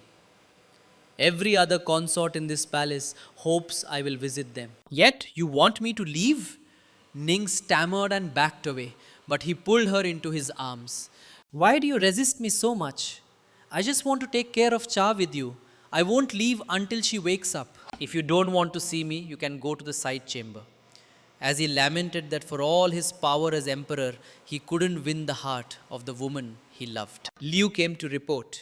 The Minister of Personnel, the Imperial Censor, and the officials from the Astronomical Bureau are all kneeling outside the palace requesting an audience. What were they doing here in the middle of the night? It turned out they had come to demand the emperor execute consort Ning and her daughter, claiming they were a threat to the nation's fortune. The emperor sneered, "Are you asking me to execute my own wife and daughter?" One of the ministers stepped forward. The astronomer Xiong calculated 3 years ago that their fates clashed with our Yani nation. Now that consort Ning has returned to favor, our nation is in grave danger. The emperor glanced at Xiong. "Is that so, my dear minister? Did I not say that anyone who leaked information about consort Ning and her daughter would be executed without exception?" Tu Chong was terrified and quickly explained that he hadn't leaked anything. It was common knowledge after consort Ning's return, and everyone at court had seen the little princess. The emperor smiled faintly. "It seems Minister Shu truly cares for our nation, always thinking of the people." But he knew this Shu Chong was suspicious. First, his third brother had seen him meeting privately with Ning's father. Now he was instigating ministers to demand their execution. For an official to target them so relentlessly, someone else had to be behind it. He then ordered all the ministers except Shu Chong to be thrown into the imperial dungeon. He told Shu Chong to go back and recalculate the little princess's fate. "If I am not satisfied with the result, your head will find a new home." The emperor's plan was to use Shu Yong to draw out the real mastermind. And just as he expected, Shu Chong sought out the mastermind's handmaiden, begging for a way to save his own skin. The handmaiden was furious. "You took the money to do a job and now you're backing out halfway through. Do you think my lady is easy to bully?" Shu Chong grabbed her by the collar in desperation. "You're just a servant. How dare you threaten me? I wasn't the only one involved. Consort Shu and Consort Hua are both in on this." Back at Tongan Palace, Li Yu was reporting to the emperor. The investigation had revealed that Shu Chong had indeed colluded with consorts in the harem to invent the prophecy. This time I will make an example of them and establish some authority for Cha and her mother. Elsewhere, the third prince was digging a hole to bury his failed exam papers. Suddenly, Cha appeared behind him. "Little big brother, what are you doing?" The little foodie thought he was burying treasure and asked hopefully, "Is it yummy?" Just then, the crown prince arrived and started mocking him. Well, well, third brother, burning another test paper you couldn't answer a single question on. You're so childish. Do you really think burning it will solve anything?" Cha immediately stepped in front of the third prince. "You can't bully my big brother." This infuriated the crown prince. "It's you again, you little brat." "I won't bully him, I'll bully you." He raised his hand and slapped Cha across the face. The little girl couldn't take the force of the blow and fell hard to the ground. Seeing his sister get hit, the third prince threw a punch at the crown prince. But the crown prince ordered his attendant to restrain him. And the servant immediately grabbed the third prince. Chacha cried from the side, "You bad guys, let my big brother go." To everyone's shock, the crown prince grabbed Chacha by the collar, raised his hand, and said menacingly, "Let's see who's going to protect you now." Just then, a young man appeared and kicked the crown prince away. "Bullying a little girl, what kind of man are you?" "The great crown prince of Yani." "You're shameless." The crown prince, not missing a beat, arrogantly demanded, "I'm a punk." Just then, a eunuch ran over frantically. "Oh, my dear crown prince, what are you doing here?" The Empress Dajegar is waiting for you. This shocked them both. Crown Prince, which Crown Prince is he? The unit gave an awkward laugh. This is the Empress Dagger is waiting to see him. The third prince's jaw nearly hit the floor. This was the Crown Prince's heart filled with hostility, but he was afraid of being blamed by his father over the incident. He waved his hand dismissively. It was just a small misunderstanding. Since we have a guest from afar, make sure you serve him well. Then, making an excuse, the Crown Prince hurried away, but he had already logged this offense in his mind, determined to get his revenge. At that moment, little Princess Chacha thanked the handsome boy in her sweet voice for saving her. Looking at the adorable little meatball, Mangying couldn't resist reaching out and pinching her chubby cheek. Noticing her hand was scraped, he helped her bandage the wound, telling the little girl not to get it wet for a few days. Chacha happily thanked her new big brother. Muranging pinched her cheek again, saying with concern, "Little dumpling, if any bad guys bully you and there's no one around to protect you, you run as far away as you can. Then go tell someone who can protect you so they can bully them back for you." Okay. Hacha nodded with a smile, only half understanding. Just then, the overprotective third prince materialized between them, shielding Chacha behind him and yelling, "I've been putting up with you for a while now. Even if you are the crown prince of Beja and you saved my sister, you can't just touch her face whenever you want." Muranging laughed. "Your sister? Then where were you when someone was about to hit her?" The third prince's face crunched up in frustration. Little Cha hugged him and explained to Moranging, "Big brother is very nice to Cha. He just can't win fights." Moranging roared with laughter. "You've got a point, little dumpling." He then told Cha that he'd been Yanchi for a while, and if anyone bullied her again, she should come find him. The third prince felt a huge sense of crisis. He grabbed Chacha's hand. "Don't listen to him. If anyone bullies you, your third brother will protect you. I'm going to train really hard." Not long after the third prince led Chacha away, her stomach started to rumble. He took her to the imperial kitchen. "Yummy, yummy," the little foodie exclaimed between bites, clearing an entire plate of snacks in no time. As the sun began to set, the third prince carried Cha on his back to Tinghu Palace. When his mother Hua found out the crown prince had bullied Chacha, she rolled up her sleeves, ready to march over and give him a piece of her mind, was about to storm the eastern palace to demand justice. The tyrant emperor's voice stopped her from behind. The emperor recalled what his eunuch Liu had told him. Consort Shu had colluded with the astronomer Shu Chong, and Hua was involved too. He stared at her for a moment. Why is she heading to the eastern palace? Is she the one plotting with the crown prince? He then reprimanded her. As a consort of the harem, you should know better than to approach the crown prince's residence. He is not your son, and he is the heir to the throne. You should avoid any suspicion. Hua was stunned. Does he think I am plotting treason with the crown prince? What does he take me for? She explained. I only came to the eastern palace for Chacha. Today at the Royal Academy, the crown prince hurt her. Is it wrong for me to demand justice for the little princess? Hearing his daughter was hurt, the emperor was instantly worried and demanded to know how badly she was injured. Hana said with a pained expression, "The little princess hurt her hand. A child so small must be in terrible pain." The emperor thought, wouldn't dare lie to me about this. It seems Chongjing really did hurt Cha. Still, I can't rule out that she's using this to stir up trouble. After all, her own hands aren't clean. He ordered Liu to escort Hua back to her palace and then summon the crown prince to Tinggu Palace. He himself headed there immediately. As soon as he entered, he anxiously asked how Cha was doing. The little girl waved her bandaged hand and smiled at him. It doesn't hurt anymore. It doesn't hurt. But the emperor was still worried. Consort Ning stepped forward, explaining she'd already looked at it. It was just a scrape and would be fine in a few days. The doing father, however, held Chacha and said unhappily to Ning, "An injury is an injury. As a mother, how can you be so casual about it? Do you even care about your daughter?" When Ning remained silent, the emperor said coldly, "It looks like her father has to be the one to get justice for her." He then asked Cha seriously, "Who hurt you?" Before Cha could answer, Ning interrupted. Knowing the crown prince was involved and not wanting to blow things out of proportion, she said to the emperor, "It was just children squabbling. I beg your majesty not to pursue it." The emperor was furious. "I was asking Cha, not you. Your daughter gets hurt and you don't even want to know why. Are you really her mother?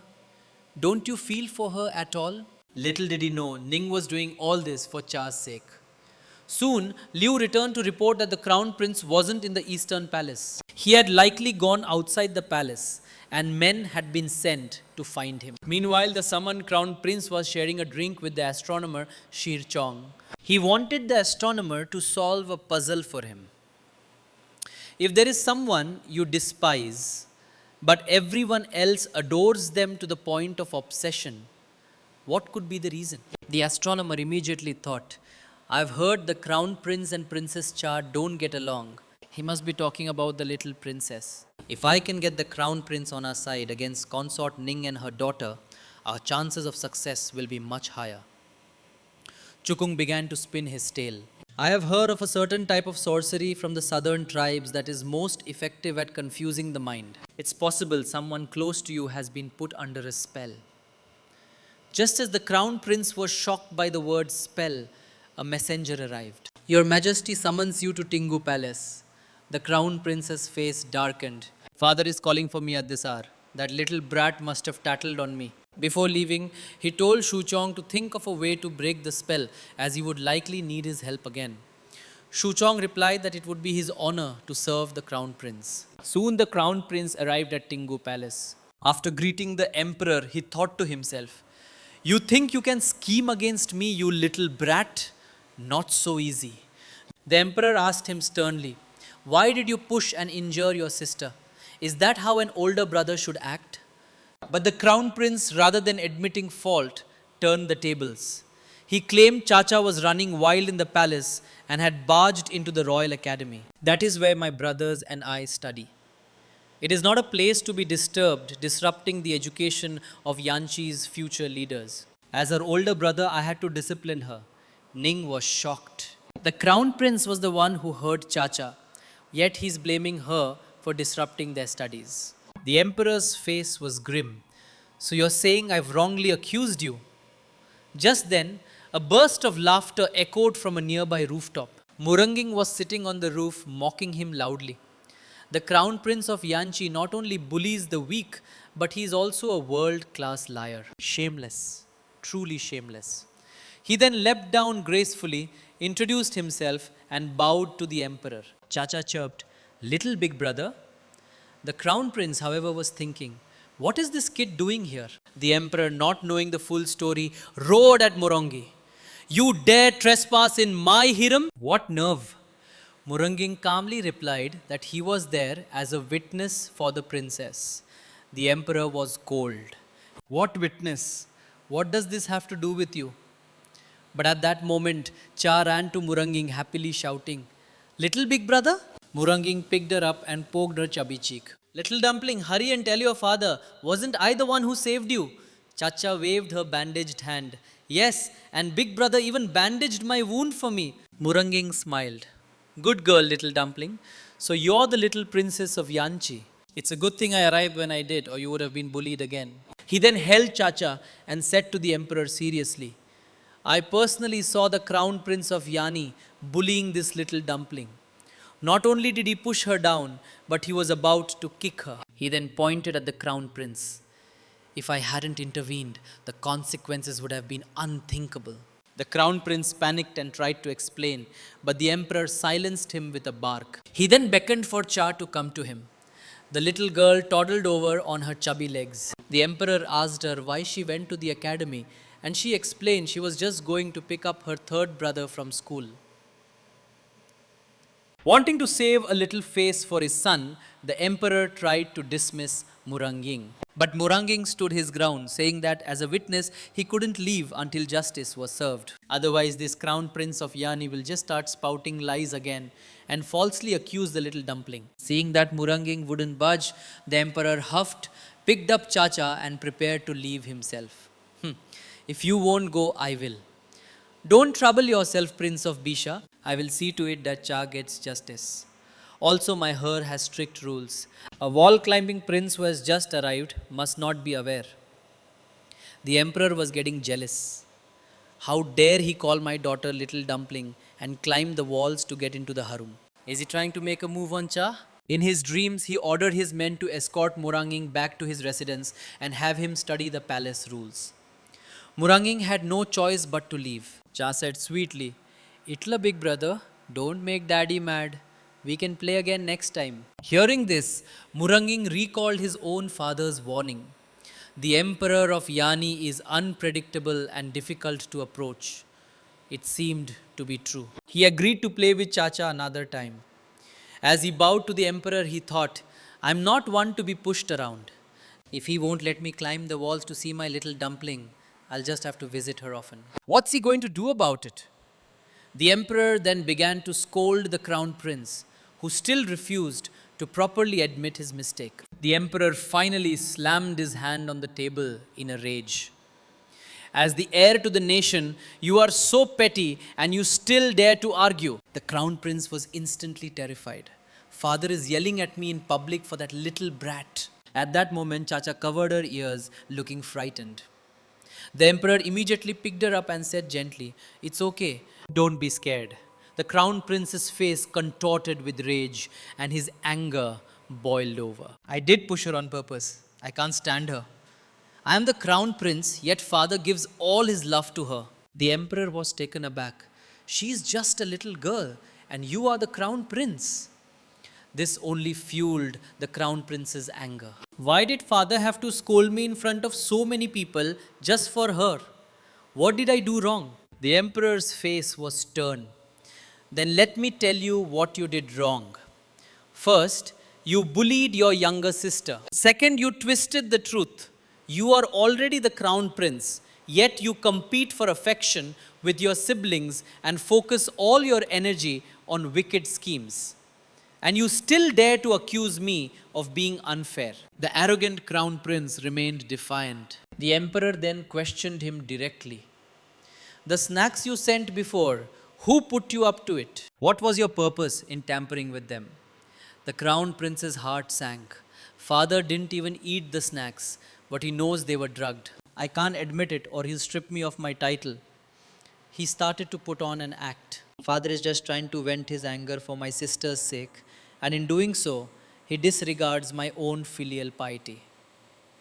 You favor consort Ning and her daughter so much. Have you forgotten the astronomer's prediction from 3 years ago? They should have been executed." Before he could finish, the emperor slapped him across the face, roaring, "As my eldest son, I had high hopes for you. I cultivated you with care and was always strict with you, because the nation will one day be entrusted to you and your character must be tempered. You are still young, and it's one thing if you can't understand, but for your character to become so corrupted that you compete with your own sister for favor, you have truly disappointed me." He sentenced the crown prince to 10 strokes of the cane and confined him to the eastern palace. "Without my decree, you are not to come out and embarrass yourself again." As the fuming crown prince was about to leave, consort Ning stopped him and told him to apologize to Chacha. He sneered, "You want me to apologize to her? Not a chance. I am the crown prince. Even if I am to be punished, it is my father's decision. Since when does a woman of the haram have the right to tell me what to do?"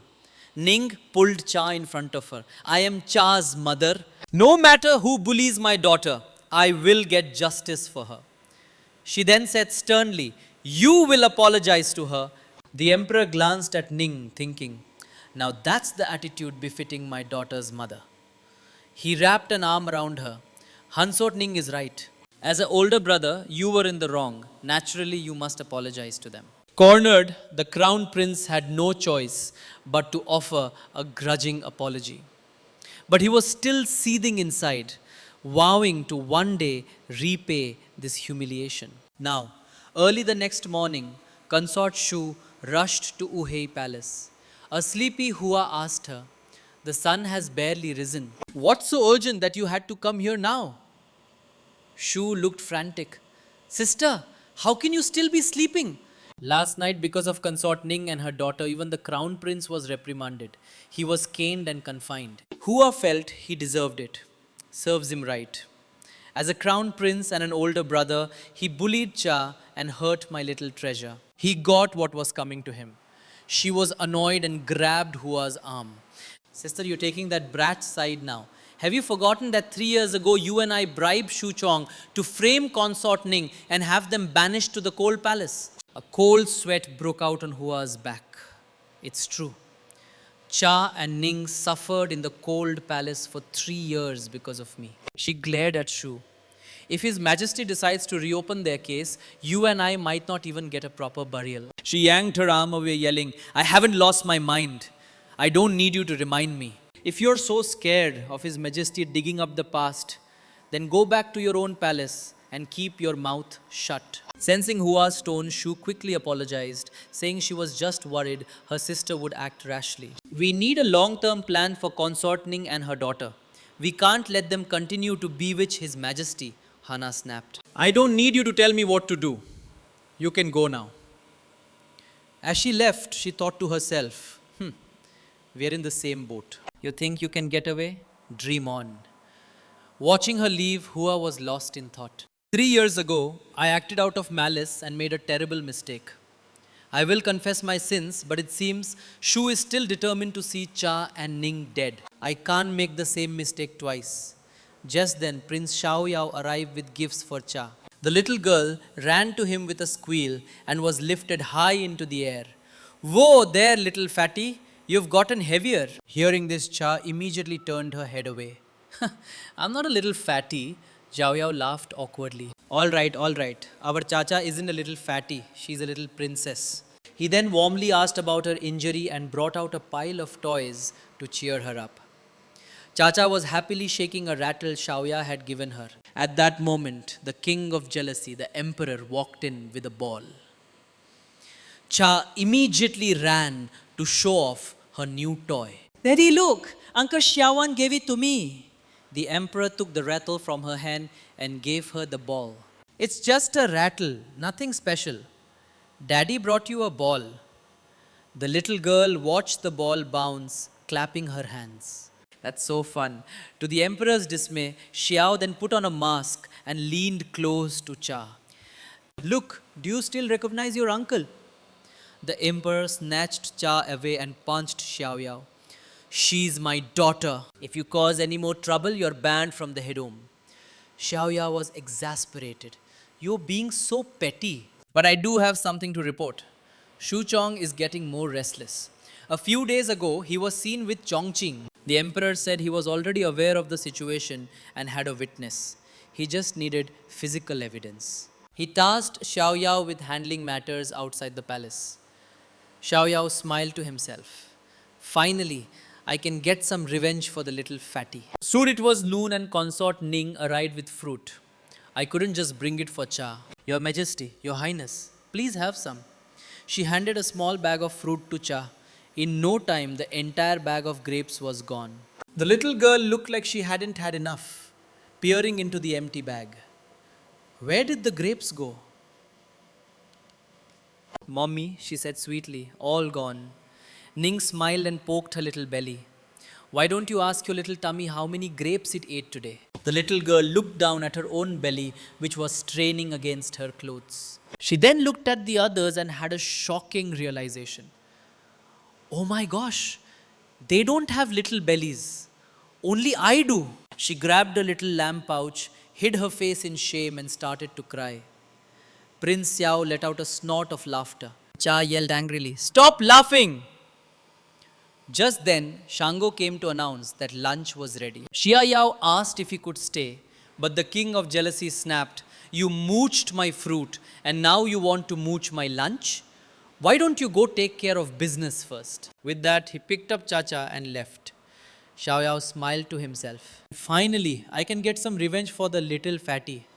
Xiao Yao took his guards to meet with the astronomer Shuang. He claimed the Empress Dagger had chosen a bride for him that he disliked, but he couldn't go against her wishes. So he had come to ask the great astronomer for help, knowing he had experience with predictions concerning consort Ning and her daughter. Shikung tensed at the mention of consort Ning's name.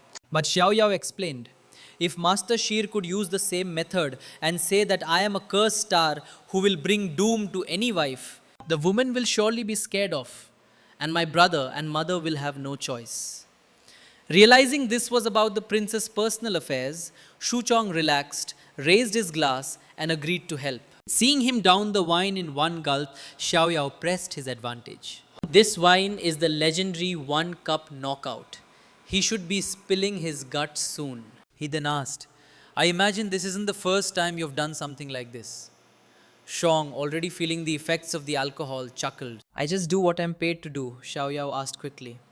So, who paid you to frame consort Ning and her daughter as bad omens? Shu Chong's face was flushed. Under the influence, he confessed everything about how consort Hua and consort Shu had bribed him to frame them. Soon after, he passed out. Xiao Yao ordered his men to clean up, took the evidence, and left. Just outside the inn, a guard reported that the third prince and Murang Ying were fighting up ahead. Chong had been compared to Murang Ying since they were children and had never measured up. They argued every time they met. What was it about this time? He went over and pulled them apart. As members of the royal family, how can you fight in the street like this? He then tapped Chong on the head. Alright, what happened? Chong explained he was out looking for some local toys for his sister when he ran into Murang Ying, who said the toys were too childish and would turn his sister into an idiot. That's when he got angry and started fighting. Murang Ying stood with his hands on his hips. Was I wrong? Not only are you an idiot, but you're also a weakling. You can't even win a fight. Infuriated, the two squared off again, ready for another round.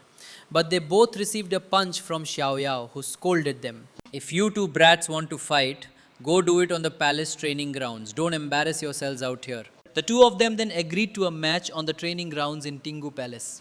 Shang Chao brought in a tray of snacks. The emperor gently offered a piece of hibiscus pastry to Chacha, but the little girl said she didn't want any. Seeing his daughter act so strangely, the emperor asked Ning, why isn't Cha eating today? Is she not feeling well? Ning chuckled.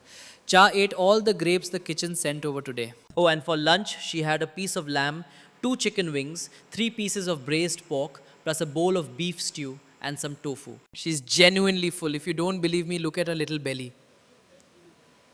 At that, Chacha looked down at her own chubby tummy with a sad expression. The emperor glanced at the little roll of flesh and thought, I did notice she didn't eat as much as usual at lunch, but I hadn't realized her little belly was quite so prominent. Pacha recalled the pastry her daddy had offered. If I just take a tiny bite, it should be okay, right? Daddy loves me so much he won't dislike me just because my little belly gets bigger. But Ning and the emperor exchanged a look. They both agreed she'd had enough. After a moment's thought, the emperor said, Chacha's little belly is a bit big. Good girl, you can't eat like this anymore. Chacha froze, and the snack in her hand fell to the floor. Oh no, Daddy dislikes me now too, Ning chimed in. From now on, you only eat what's given to you, no more. The little girl felt incredibly wronged. My daddy and mommy won't let me eat anymore, so I guess I'll just drink some water. After chugging a bowl of water, Cha declared, I'm not eating, I'm going to play. Looking at her round little shadow, Cha's eyes filled with tears. This little belly really is a bit uncomfortable when it sticks out like this. Seeing her looking so down, Shangcha asked what was wrong and learned she had eaten too much and her stomach was bloated. She suggested moving around a bit to help with digestion. Cha nodded seriously. What followed was a self-core workout routine. Left 3 times, right 3 times, twist and shout. Soon she was sweating profusely. She looked down at her little belly. How is this roll of fat still here? As she was worrying about this, the third prince arrived, happily announcing he had brought lots of toys. But Chacha was still moping. Why are you so sad? He asked. Who bullied you?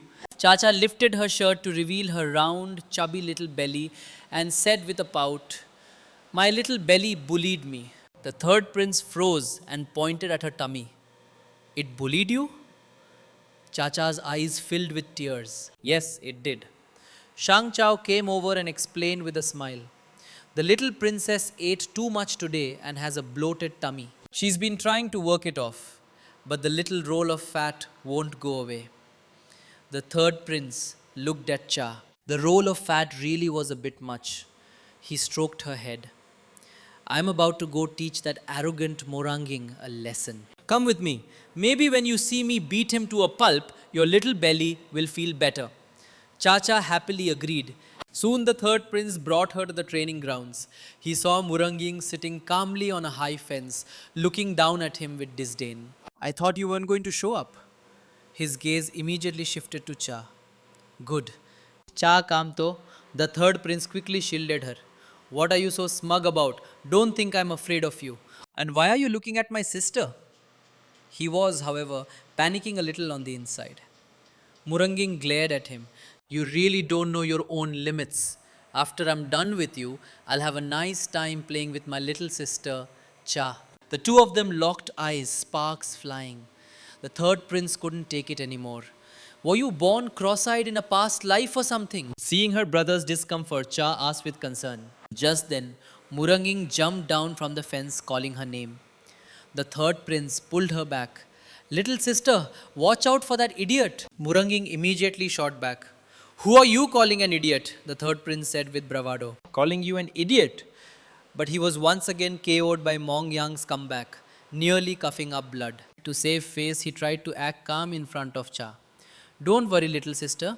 Big brother hasn't even shown his true strength yet. Seeing that her brother was okay, Cha clapped her hands happily, as long as big brother is okay. At that moment, Muranging stroked Cha's head. Little dumpling, do you remember me? Chacha replied sweetly. I remember the little big brother who climbs walls. Hearing this, Muranging was overjoyed. He told her, my name is Muranging. Just from the name you can tell we are a perfect match, right? Come on, little dumpling, call me Big Brother Murang. Chacha obediently called out, Big Brother Merang. This completely melted his heart. Such an adorable little dumpling. If only I could take her back to Beja. The third prince at his side roared, Stop talking nonsense!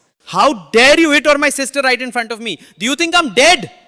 The overprotective brother pulled Cha into his arms. Muranging, don't even think about getting any ideas about my sister Cha. He then told her, don't be fooled by this kid. He's the one who called people who play with rattles idiots. You love playing with them, so he was calling you an idiot. We are not playing with him. The little girl seemed to understand and nodded. Murunging, however, was a master of double standards. Stop trying to stir up trouble. It's idiotic when you play with a rattle, but when Cha plays with it, it's adorable. The third prince was clearly outmatched, but Muranging's focus was entirely on Chacha. With this kid around, I can't even play with Cha properly. He then asked the third prince, You called me here for a match, didn't you? I'm ready. Are we fighting or not? The third prince replied, Of course we are. I can't let my sister look down on me. He then set Cha aside. Wait here, sweetie, and watch your brother teach him a lesson. The third prince braced himself for an attack. Muranging clenched his fists and charged. Just as the third prince was about to make his move, Muranging dodged and they brushed past each other. But Muranging had run right past him to scoop up Cha. You fell for it, you idiot, he declared. No matter how much the third prince yelled and cursed behind him, Muranging ignored him and ran off with Chacha. The third prince had a terrible feeling. Oh no, that kid has kidnapped my sister. Just then, a voice came from behind him. Tong, what are you standing there for? He had come to watch the prince's match, but instead, he learned that Princess Chacha had been kidnapped by Muranging. In a rage, he ordered all the imperial guards to search the entire palace. Meanwhile, Muranging was happily carrying Cha, preparing to leave the palace, completely unaware of the chaos he had caused. He hadn't gone far when he saw Prince Xiaoyao up ahead. Before he could react, Cha in his arms excitedly raised her hands and yelled, Uncle Xiaowan! Muranging broke into a cold sweat. Xiaoyao looked over surprised. Why is Cha with Muranging? Since when does my royal brother let outsiders carry her? Cha beamed. Uncle Xiaowan, big brother Morang said he's taking me out to play. Muranging was panicking. If he tries to stop me, this will get complicated. Just then, he heard the sound of the imperial guards searching. Xiao Yao asked Muranging, "Where are you taking Chacha? Have you informed His Majesty?" Muranging acted arrogant. "Where I go is none of your business, Prince Xiao Yao. What are you trying to stop me?" Before he could finish, Xiao Yao sent a flying kick his way. "How dare you be so rude to me? Let me teach you a lesson." At his side, Chacha waved her little hands anxiously. "Uncle Shawan, no fighting, no fighting. We're going out to play." The commotion attracted the attention of the imperial guards. Realizing they were about to be discovered, Xiao Yao let Monging go. He grabbed Monging's arm. "All right, kid, I'll help you. I want to take Chacha out of the palace too. Besides, do you really think you can fight off all those guards by yourself?" Muronging agreed on the surface, but was still wary of Xiao Yao, who was, after all, the emperor's man. He quickly picked up Cha and prepared to sneak out. Xiao Yao even tossed one of Cha's embroidered slippers on the ground, thinking, when my royal brother sees this, he'll really start to panic. They were stopped at the palace gate by guards, but they managed to get out without any trouble. Only then did Xiao Yao open the curtain of the sedan chair and let them out. Cha said sweetly, "Uncle Xiao Son, Cha didn't talk or move. Did I win?" It turned out Xiao Yao had made a game with her to see who could stay perfectly still and quiet inside the chair. Since Cha won, Xiao Yao had to buy her delicious food. It was Cha's first time outside the palace. She was thrilled by the bustling streets and her eyes lit up at the sight of all the food stalls. At this point, Xiao Yao dished Muranging and prepared to take Cha to sample some of the local delicacies. He was feeling quite smug. My royal brother must be going crazy back at the palace. The thought of it is just too satisfying. Palace. The imperial guards presented Cha's slipper to the emperor. He slammed his fist down on the table. "You fools! All this time and you've only found a pair of shoes. Go find her. Even if you have to dig 3 feet into the ground, find the little princess. If you don't, I'll have all your heads." When this woman learned her daughter had been kidnapped, she completely broke down, crying her eyes out. This sent Consort Ning into a panic. The emperor's heart ached seeing her so distraught. They've been searching the palace for hours with no luck. It seems Moranging has most likely taken Chacha outside. He ordered Liu to prepare a set of common clothes and gather some men. "I'm going to find my daughter myself." Hearing this, Ning fell to her knees, begging the emperor to take her with him. Just then, Hua burst through the door, grabbing Ning's hand. "It's all my fault. I didn't raise my son properly." He couldn't even watch over Cha. The emperor, already on edge, pulled Hua's hand away and snapped, "Ning and I are going out to find Cha. We don't have time for your nonsense. Get out." Hua was also frantic and pleaded with the emperor to let her come along. After a moment's thought, the emperor agreed. If she came, she could look after Ning. And so he allowed it, but on the condition that she stay by Ning's side. As their carriage headed out of the palace, a messenger reported that the little princess had been spotted at the largest restaurant in the capital. Meanwhile, Cha was happily eating, while the 2 men beside her bickered over who got to give her food, their eyes shooting daggers at each other. Cha already had that dish. "You're just an outsider. What right do you have to feed my niece?" As they argued, Cha intercepted the food from both their chopsticks and stuffed it all in her mouth. Adults have to choose, but kids can have it all. After gorging herself, the little girl patted her belly with a satisfied look. Muranging immediately grabbed her hand. "Come on, big brother will take you out to play." But Xiao Yao grabbed her other hand and said gently, "Wherever Cha wants to go, your uncle will take you." The 2 of them glared at each other, neither willing to let go. It was Chacha's cheer of "Let's go play" that brought them back to their senses. Oh well, as long as Cha is happy.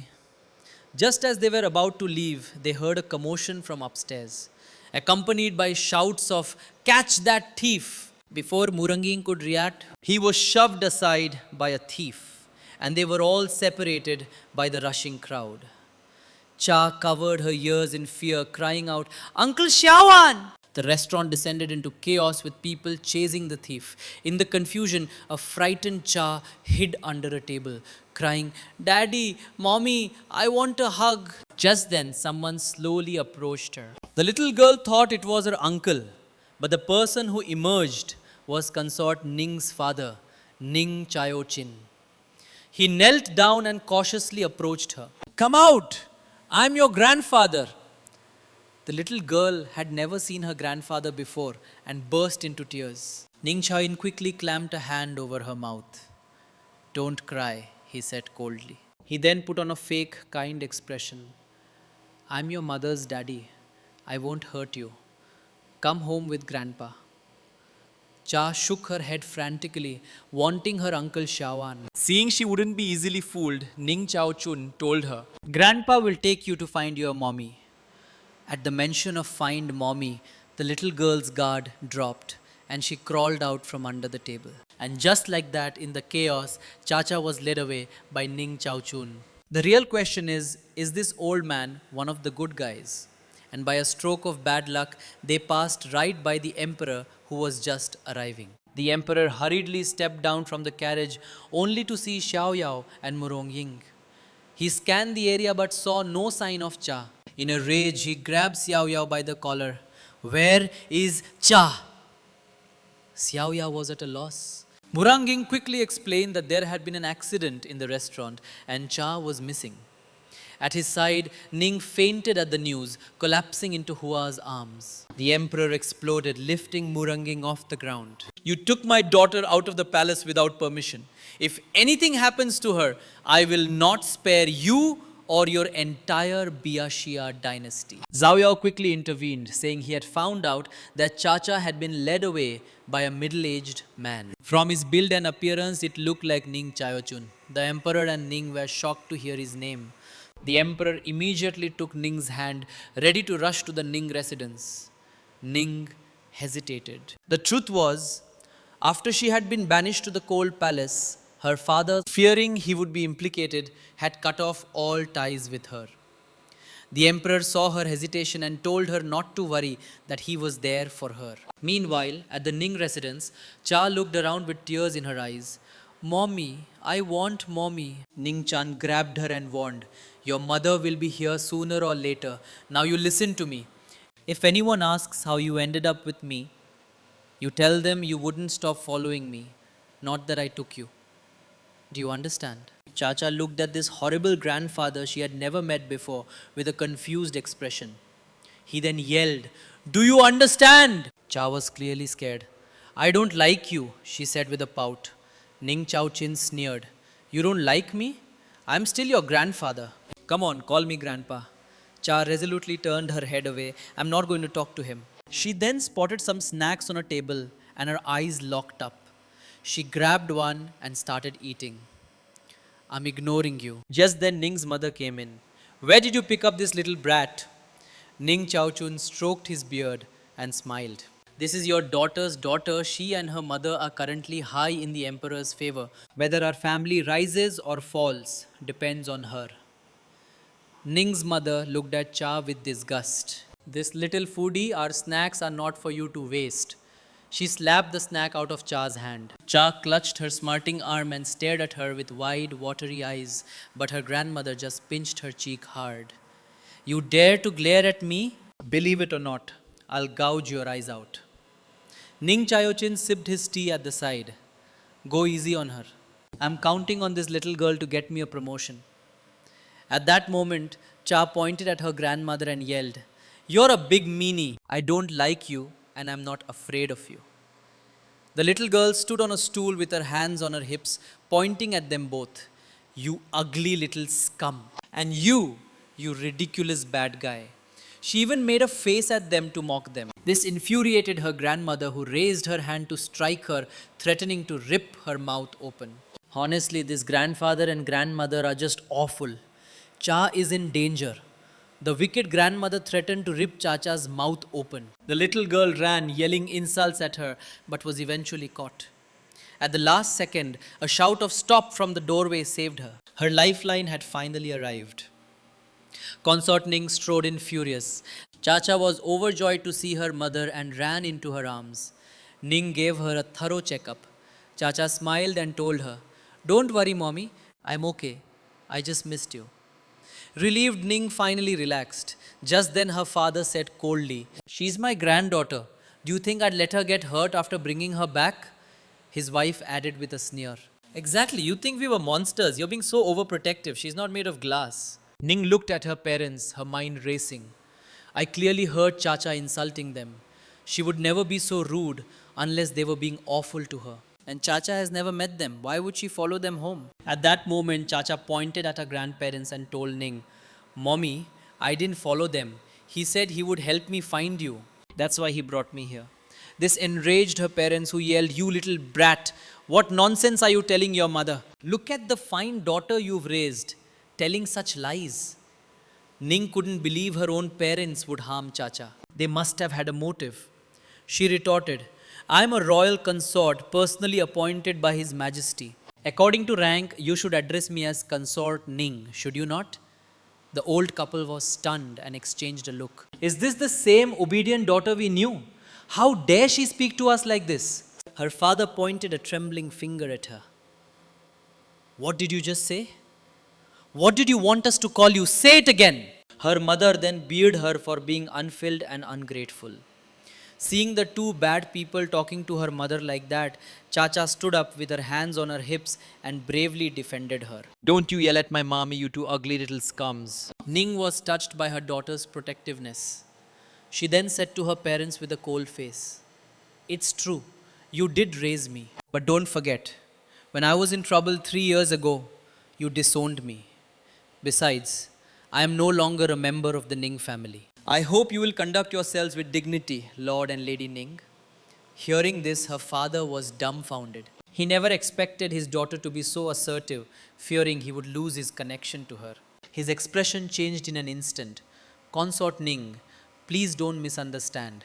The restaurant was chaotic and the little princess was frightened. She insisted on coming with me.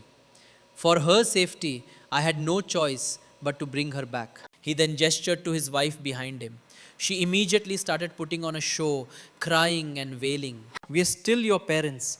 You can't be so heartless. At that moment, the clever little Cha whispered in Ning's ear, Don't fall for it. They're lying. It's all fake.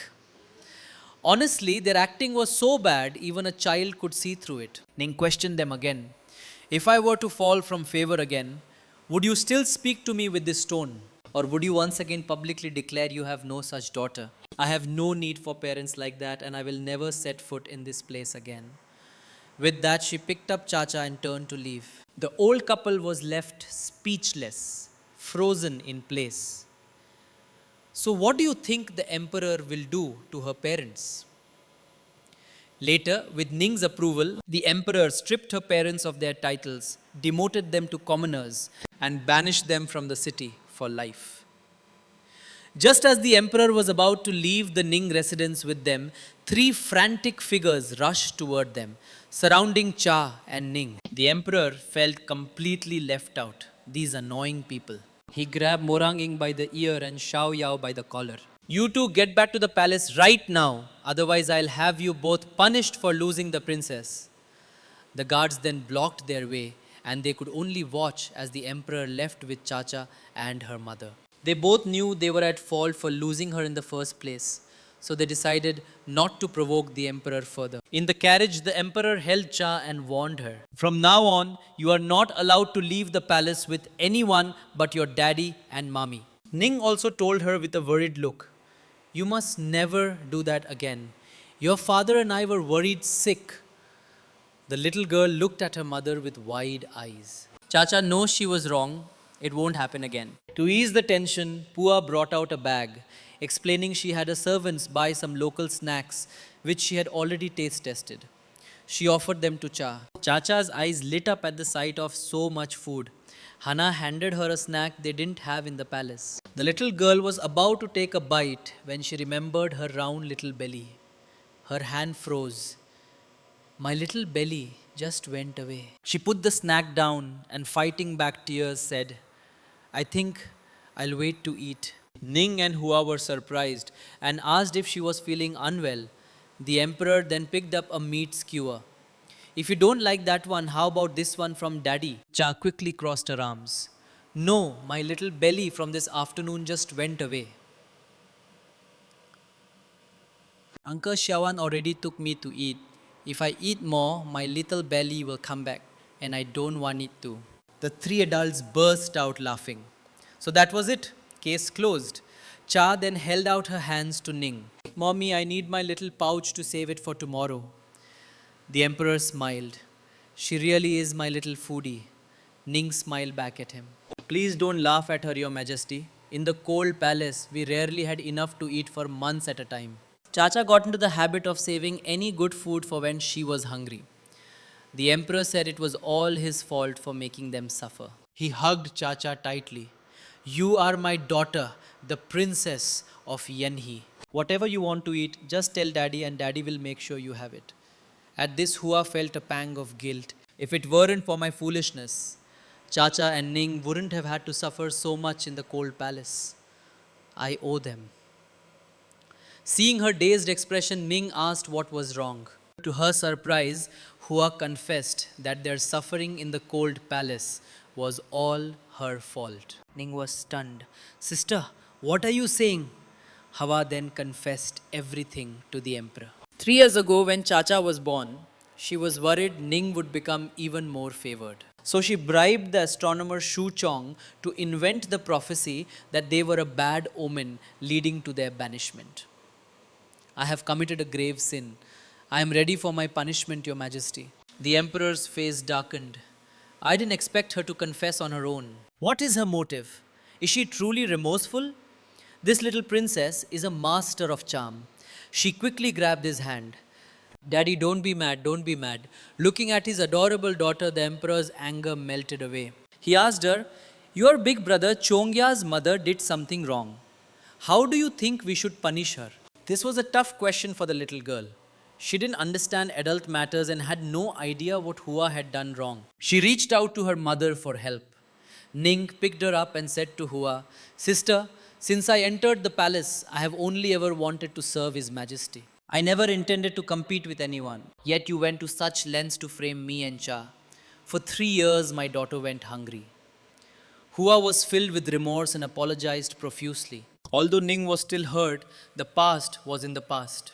But she warned Hua that if she ever tried to scheme against them again, she would not be so lenient. Ni then declared that as a consort, she was not ignorant of the dirty tricks of the harem. She had simply chosen not to use them before. Hua was shocked. She had always thought of Ning as a weak person, but it seemed she had misjudged her. 3 years had matured her. Even without the emperor's protection, she could thrive on her own. At that moment, Chacha stared with her big, beautiful eyes, thinking, I have never seen mommy like this before. I have to protect her. She stood in front of Ning and yelled at Hua, Don't you bully my mummy. Tears welled up in Hua's eyes. She told Chacha she would never bully them again. For the rest of her life, all she wanted was to see Cha and her son Chong grow up safely. Cha thought of her big brother Chong and muttered his name. Big brother Chong is nice, so his mommy must be a nice person too. The little girl had hit on a key point. The emperor picked her up, agreeing with her. Hua has been in the palace for many years. Although she can be arrogant, she is not inherently evil, just competitive and easily influenced. Her looked down, thinking, normally His Majesty would have flown into a rage by now. The fact that he's so calm probably means I'm not long for this world. The emperor then told her, for such a grave crime, whether you live or die will depend on your actions. You weren't the only one who colluded with Shang. There was also Shu. I have had the evidence of your bribes for a long time. I just didn't expect you to confess. Hua was stunned to learn he had known all along. The emperor, seeing that she genuinely cared for Cha, decided to give her a chance to redeem herself. He told her to return to her palace, keep quiet, and wait for his signal to reveal the truth publicly. Hua was still worried. Will His Majesty really let me go? The emperor smiled. Don't worry, you'll be of use soon enough. He then took Ning's hand. I will get justice for you. They returned to the palace very late. The emperor was reluctant to leave Ning and Cha. But as he turned to go, Ning worried. It's so late. If His Majesty has to go all the way back to his own palace, it will take even more time. She blushed and said, Your Majesty, Why don't you stay here tonight? Not only did he not refuse, but he eagerly swept her into his arms.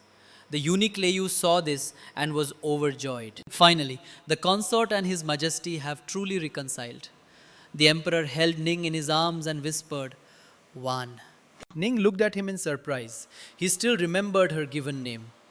The emperor looked tenderly at the woman he loved. "I have always remembered your name, Ning Wangqing. Years ago, I didn't even give you a chance to explain before I sent you and Cha to the cold palace. You must have hated me for that, didn't you?" Of course, she had hated him. But as time went on, she had come to terms with it.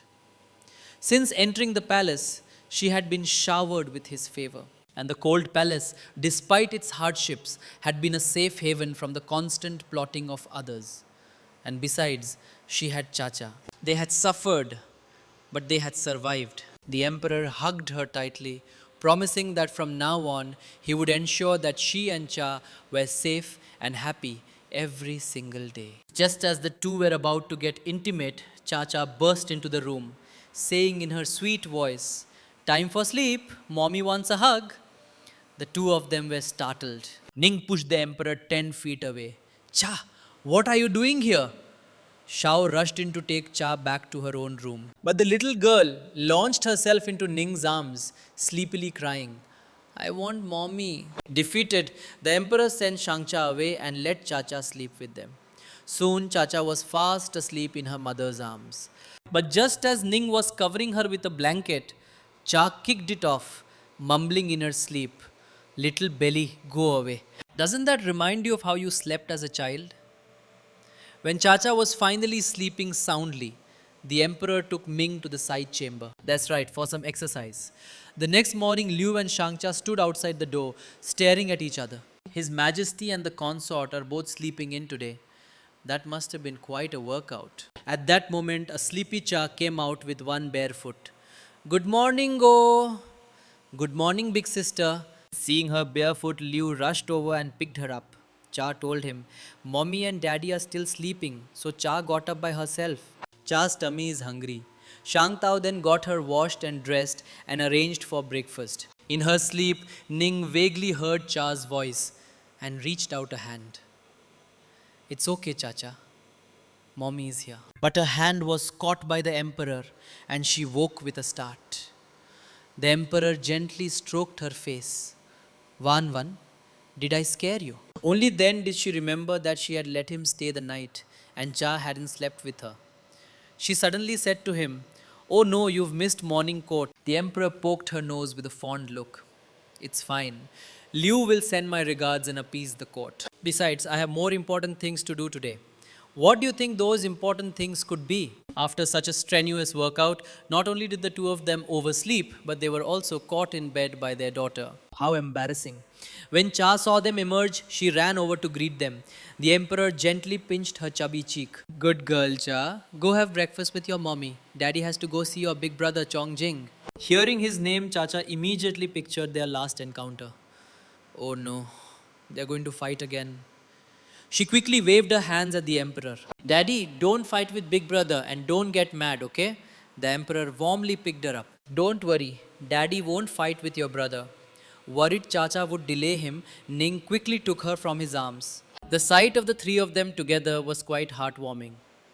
After the emperor left, Shangcha took Cha to get changed. But after she was dressed, Shangcha looked surprised. "This dress is so hard to put on today." Cha pinched her own protruding little belly and said sadly, "It's all because of my fat," and burst into tears. Xiang Chao quickly comforted her. "Little princess, you're still growing. It's normal to put on a little weight. Besides, your mother made this dress for you last year, so of course it's a bit small." Chacha clenched her fists, determined to lose weight. To cheer her up, Shangcha offered to go for a run with her in the imperial garden. Shang Chao cheered her on from behind as the little girl chugged along. Just then they ran into Muranging. "Chacha, what are you doing running here?" He gently poked her nose. "I was going to come see you this morning, but your father was here, so I had to wait for him to leave." It's not. After explaining, he snapped his fingers and a guard brought over a box of candied hawthorns. Chacha's eyes lit up at the sight of them. "Wow, yummy food. food I've never had before. After a moment of internal struggle, she quickly waved her hands. No, no. But Chacha explained that it was because she was trying to lose weight and couldn't eat them, not because she was angry. Murong laughed and offered to run with her, and so he took her hand, and the two of them walked and chatted happily. The scene suddenly. How could my sister be a golden child with Muranging? Get out of the way. He grabbed Chacha's hand to pull her away. We are not playing with him. He's the one who lost you yesterday. But Muranging held tight to her other hand. Why? The little. How adorable is this little princess? With just one sentence, she can diffuse a tense situation. The third Chong, although Muranging was a little annoyed by the goofy prince, he put up with it for Cha's sake. Chacha then happily took both her brother's hands and they ran off together, much to the relief of the nervous maids. Even Hua sighed. These children are just too cute. Since that Murang boy is here, His Majesty must be on his way soon, right? Ning shook her head. His Majesty is the ruler of a nation. Of course, his duties come first. But she was worried. By now, His Majesty should be at the Eastern Palace. I hope he and the Crown Prince don't argue again. Over at the Eastern Palace, the Emperor, seeing that the Crown Prince had been behaving himself lately, got straight to the point. Who put you up to sending me those drugged snacks? The Crown Prince was terrified and quickly said it was because Consort Shu hadn't seen him in a long time and had asked for his help.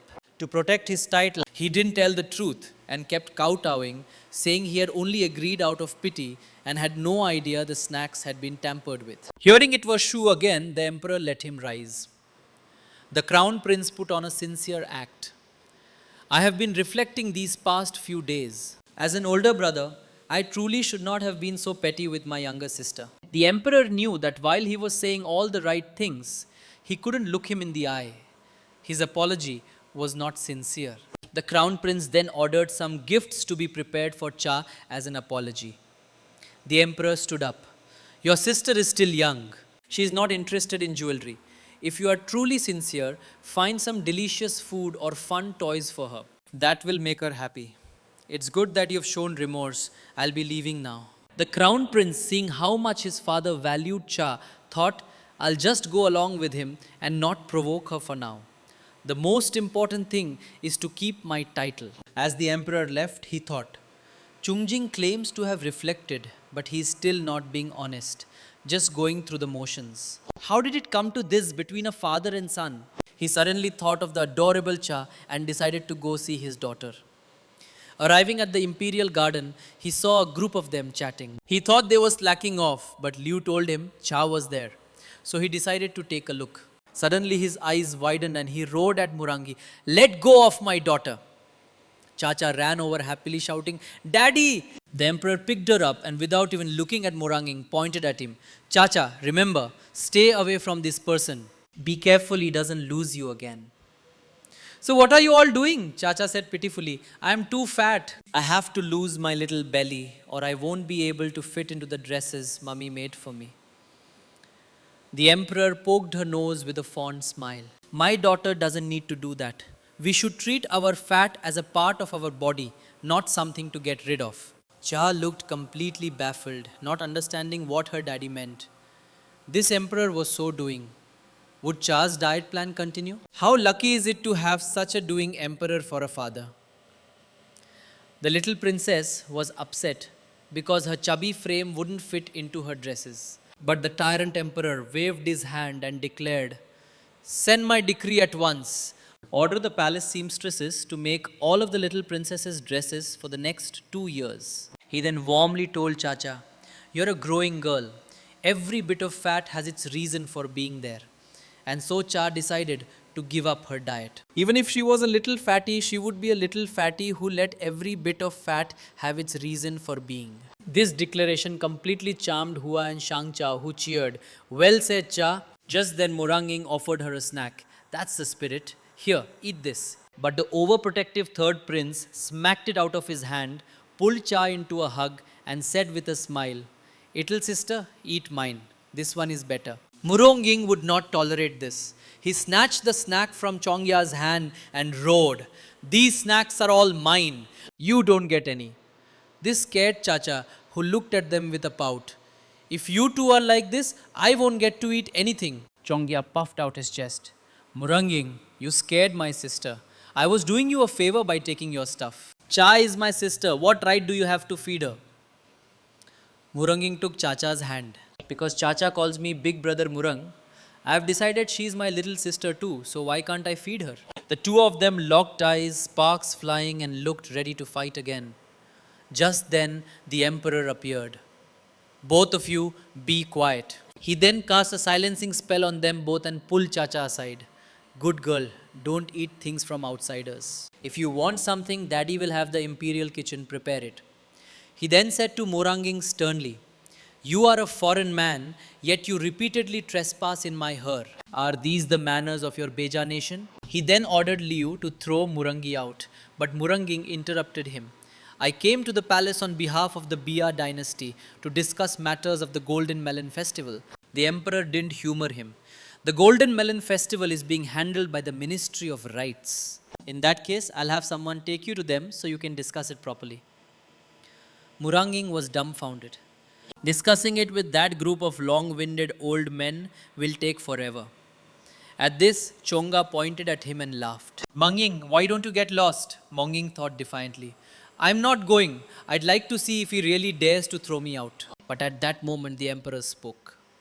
Chongwai, you are not a child anymore. It's time you started sharing my burdens. You will accompany Muranging to the Ministry of Rights and observe. Could Chong's embarrassed expression have dug out a 2-bedroom apartment? Muranging at his side laughed. Serves you right for gloating. Cha looked at her two big brothers with a question mark over her head. Why are they so unhappy? She then said to them, seriously, big brothers, listen to Daddy. After you finish your work, we can play together. She then held out her finger to make a pinky promise with them. The two of them were still annoyed, their eyes shooting daggers. But seeing the adorable Cha, they couldn't refuse her. Are you still playing with the people you made pinky promises with as a child? Chacha had made them pinky promise to play with her after they were done. The two of them, not wanting to be outdone, raced to the Ministry of Rights, both wanting to quickly deal with the old fogey so they could get back to playing with Chacha. Chacha even called out warmly after them, be careful, big brothers, don't fall. But the next second, Chonga was sent flying by a punch from Moranging. Get out of my way, I don't have time for you right now. I need to get rid of these long-winded old men and you as quickly as possible so I can get back to Chacha. The two of them ran off, leaving a very confused Cha behind. Are my big brothers fighting again? Meanwhile, the emperor told Hua to wait in her palace for his summons. After she agreed, she wondered, what could it be about? But after she left, the family of three was together again. The emperor was about to take Chacha and Ning back to Tingju Palace and told Ning to keep a close eye on Chacha and not let her run out to play no matter what they heard. Ning was full of questions, but she remembered the emperor's promise to get her justice and decided not to ask. Trusting that he had a plan, she assured him she would watch over Cha. As the sun set, Cha sat alone at the gate, staring out at the darkening sky. I promised big brother Morang and third brother I would wait for them in the imperial garden. When are they coming back? She then started to head outside, muttering, Mommy said, you always have to keep your promises. Suddenly Shangcha called out from behind her. Little princess, His Majesty said, you and your mother. Shangcha offered, no, it's okay. Then she noticed the eaves of the roof and remembered how her big brother Morang could fly over them. And so Cha became a wall climber. She was just about to make it to the top when she slipped and slid back down. Exhausted, she dragged over a stool to try again. Determined to make it over, just as she was about to succeed, Liu arrived, announcing that His Majesty had summoned consort Ning to the Empress Dager's palace. Before he could finish, he saw the wall climbing Cha and was so shocked he dropped his whisk, rushing over to get her down. Just then Ning came out. Cha, what are you doing on the wall? The little girl was clearly a bit scared. She told her mother with a pout, I promised my third brother and big brother Murang I would wait for them. I have to keep my promise, but Daddy won't let me out. Ning told her to wait in the palace while she went to see the emperor and ask when she could go out. The little girl happily agreed. Ning then went to the Empress Dajagar's chambers, but when she entered, she was met with a shocking scene. What was going on? After greeting the emperor and the empress dagger, Shu started screaming like a mad woman. You! It was you! It was all you! You did this to get revenge on me. Worried she would frighten Ning, the emperor settled her and then roared. You were caught colluding with an official and now you dare to slander consort Ning. She has no quarrel with you. Chu's face was a mask of terror. Your Majesty, she came to get revenge on me. The emperor sent her flying with a kick, and she stammered, No, no, she came to get revenge on Shu Chong. In her panic, Shu was still lying, claiming that it was the astronomer who had declared Ning a bad omen 3 years ago, leading to her banishment. Now that she was free, she was obviously out for revenge, and Shu herself was just an innocent victim. At this, Shu Chang could no longer stay silent. Consort Shu, how can you throw all the blame on me? He then started kowtowing and confessing. He admitted that 3 years ago, Shu and Hua had approached him and paid him to frame Ning as a bad omen, and he had foolishly agreed. This sent Shu into a frenzy. That's a lie, Pua. Are you just gonna stand there and let him slander us?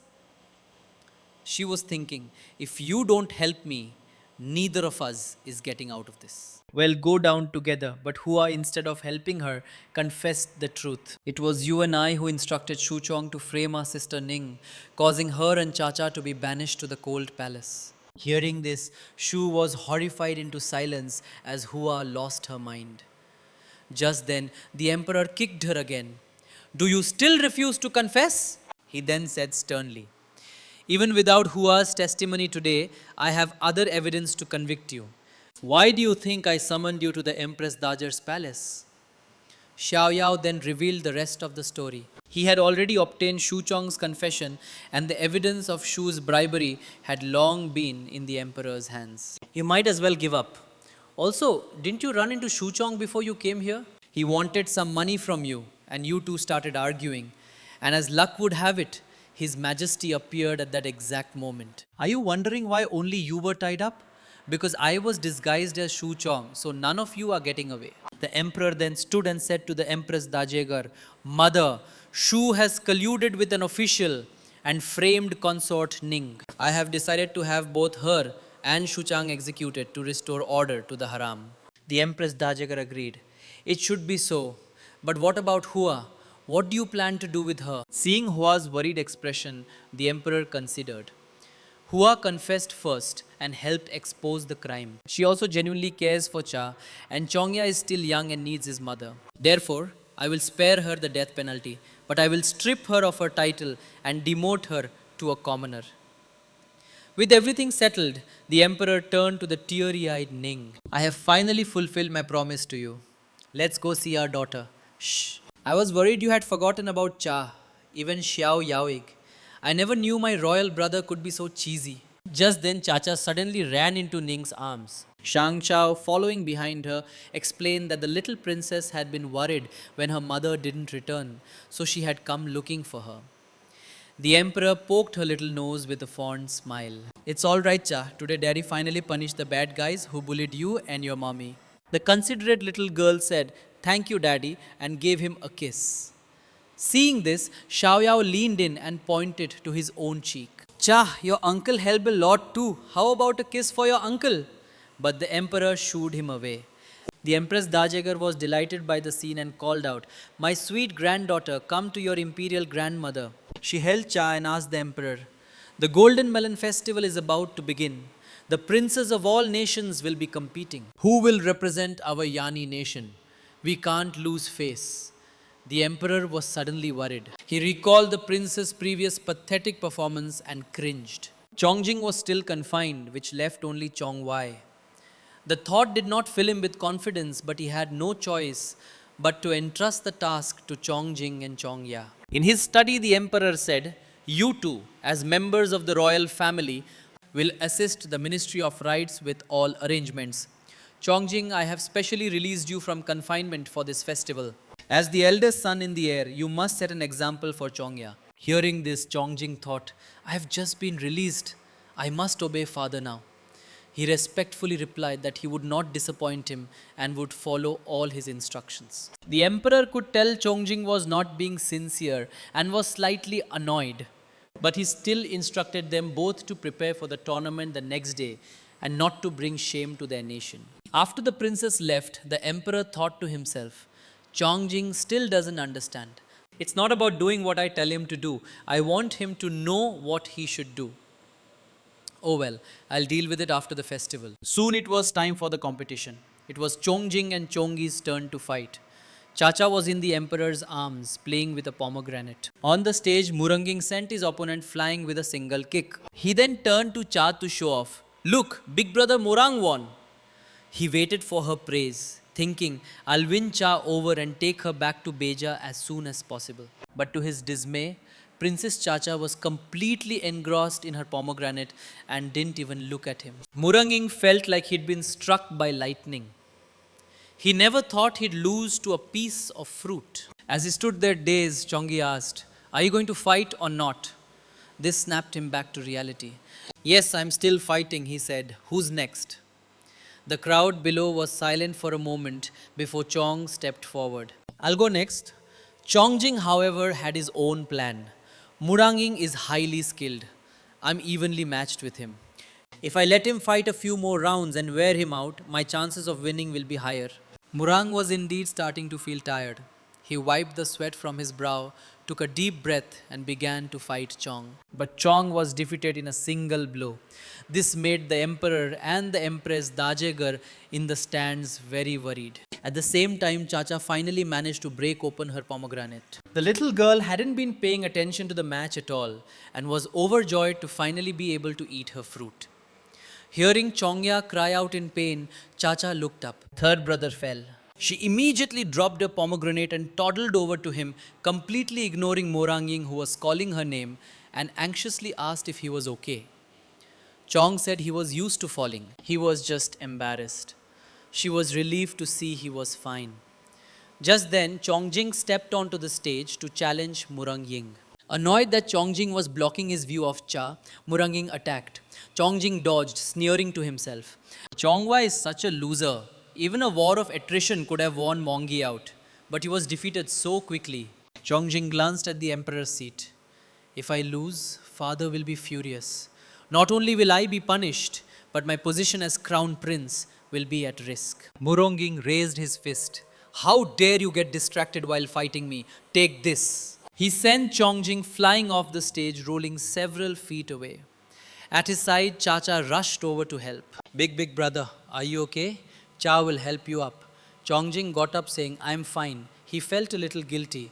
I was so mean to her before, but she still calls me big brother. Just then, Muranging walked to the edge of the stage and said happily to Cha, Chacha, I won again. See, no one can beat me. I even beat the crown prince of your Yani nation. Now you've gotten your revenge. But Chacha just glared at him, thinking, Big brother Mong knocked down my third brother, and now he's knocked down my big brother. That's so mean. Muranging, completely oblivious to her displeasure, was still yelling from the stage, Who's next? The crowd below decided it was better not to go up and get beaten. Just then, Princess Chacha put one hand on her hip, pointed at Muranging on the stage, and declared in the fiercest toddler voice she could manage, I'll fight you. This 3-year-old foodie fatty was actually going to avenge her brothers. Muranging was stunned. You'll fight me? At his side, Chongjing grabbed her arm. Stop messing around. But Cha turned to him with a confident look and patted her chest.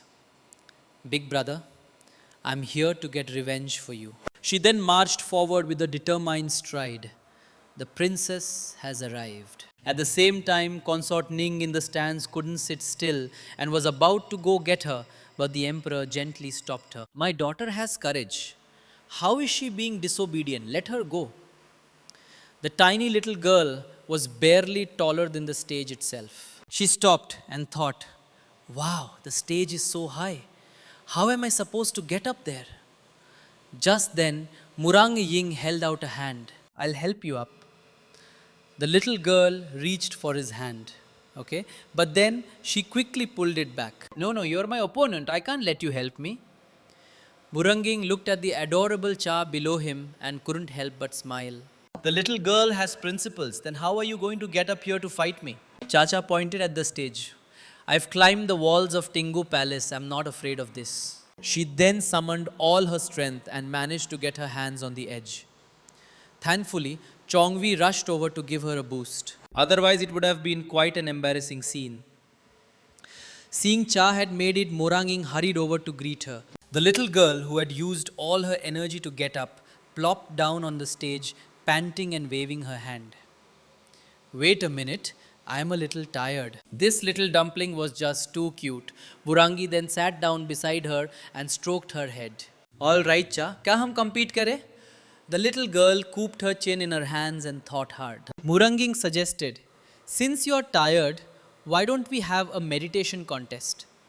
Let's see who falls asleep first. Chacha rejected him with a look of disgust. Who competes in sleeping? Suddenly she remembered the pomegranate from before. She stood up and declared, let's have a pomegranate eating contest. Let's see who can finish first. Muranging was a little surprised but ultimately agreed. The two of them then sat cross-legged, each holding a pomegranate. Chongi cheered from below, Go Cha, go!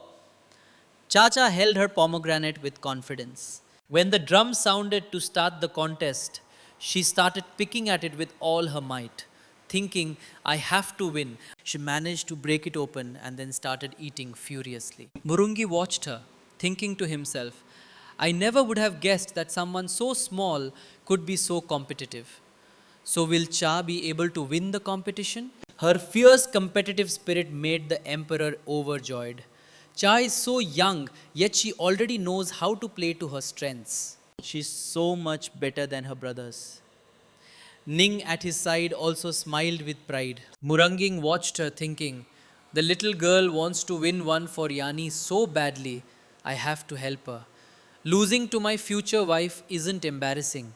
When Chacha saw that Muranging had already broken open his pomegranate, she panicked and started gnawing at hers again. Muranging said with concern, Chacha, do you want to take a break? The little girl, still chewing, waved her hand. Don't talk, just compete. Murangi smiled. All right, whatever you say. He knew he could have smashed the pomegranate open with one hit. But for Cha, he painstakingly picked out each seed one by one so she could win. He watched her thinking how adorable she was. Suddenly, Cha looked up, shocked. Oh my gosh, I'm already finished and big brother Morang still has more than half left. Just then the drum sounded and the competition was over. Princess Chacha is the first to finish a whole pomegranate. Princess Chacha wins. The little girl was ecstatic. And even Muranging was clapping for her, but then she sat down with a thud and started making whimpering sounds. Muranging rushed over in a panic and cupped her little face in his hands. What's wrong? Let me see. The little girl's face was beet red, her cheeks puffed out. After a few whimpers, she turned into a pea shooter, pitting a stream of pomegranate seeds all over Muranging. After a few coughs, she finally felt better. Muranging quickly patted her back. You ate too fast and choked. He then picked her up and jumped off the stage. Come on, big brother. Mang will take you to get some water. But the overprotective Chongya snatched her away. Don't hold my sister. Defeated, Muranging had no choice but to order Shangcha to get some water. At the same time, the emperor and Ning also rushed over. What's wrong, Cha? Come on, let father hold you. The little girl threw herself into the emperor's arms and announced proudly, Daddy, Mommy, I won! The emperor's face was filled with adoration. That's my daughter. A princess of Yanchi should have such courage. He then bestowed upon her the title of Guardian Princess of the nation. The little girl had no idea what a title was and just yelled to Chong, Third brother, I won! Chongi immediately gave her a thumbs up, telling her she was the best. But he was thinking, I'm such a useless big brother. I couldn't win, so my sister had to do it.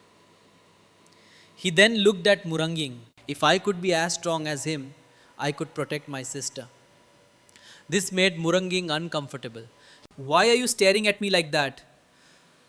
Chongi took a deep breath, bowed to Muranging, and declared he wanted to learn Kung Fu from him and be his student. This stunned Muranging, who stood there with his mouth wide open. What the heck? What are you talking about? Can these former rivals now become master and student? Chongi said with determination. I want to be your student. Murungi was shocked. Are you serious? Chongi blushed and pointed at himself. Of course I'm serious. Are you afraid that after I learn all your skills you won't be able to show off in front of Cha anymore? Muranging stifled a laugh and waved his hand. You want to learn from me? You've got a long way to go. If you want to be my student, first call me master to learn how to protect his sister. Chong had no choice but to blush and call out, Master? Hearing this, Muranging was lost in thought. I'm so used to his goofy side. This serious look is hard to resist. He agreed. But my training is intense. Don't you dare run away halfway through. Chongi happily promised he wouldn't. At that moment, Cha, seeing that they weren't fighting, ran over and took both their hands. Saw nice gem third brother and big brother Murang don't fight. Even the emperor at his side sighed. Chongi is finally acting like a prince. This development shocked Hua, who grabbed Ning's arm. Sister, what's gotten into Chong? Do you think he's been possessed by something? I need to find a priest to take a look at him, Ning told her with an exasperated look. Chong is finally showing some ambition. This is a good thing. But at that moment, the emperor pulled Ning over and yelled at Hua. Where did you come from? What nonsense are you spouting?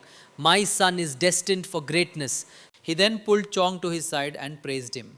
This scene was witnessed by the crown prince, who felt a little dejected. Father's attitude toward my third brother has improved. It's all because I couldn't beat Monging. Just then Liu came to announce, Your Majesty, the banquet is ready. The emperor happily picked up Cha. Daddy is taking you to eat yummy food. Everyone was seated at the banquet, waiting for the meal to begin. But our Princess Cha was drooling and looking around. What smells so good? She then ran straight to Prince Xiaoyao's table. This made Xiaoyao ecstatic. Chacha came to find her uncle Xiaowan, but to his dismay, Cha's eyes were glued to the dishes on his table. She completely ignored him and hugged a large platter of meat, exclaiming, Meat! Xiaoyao really wanted to cry at that moment. I am less important than a plate of meat. Sure enough, a foodie only has eyes for food. She popped a large piece of meat into her mouth with a look of pure satisfaction.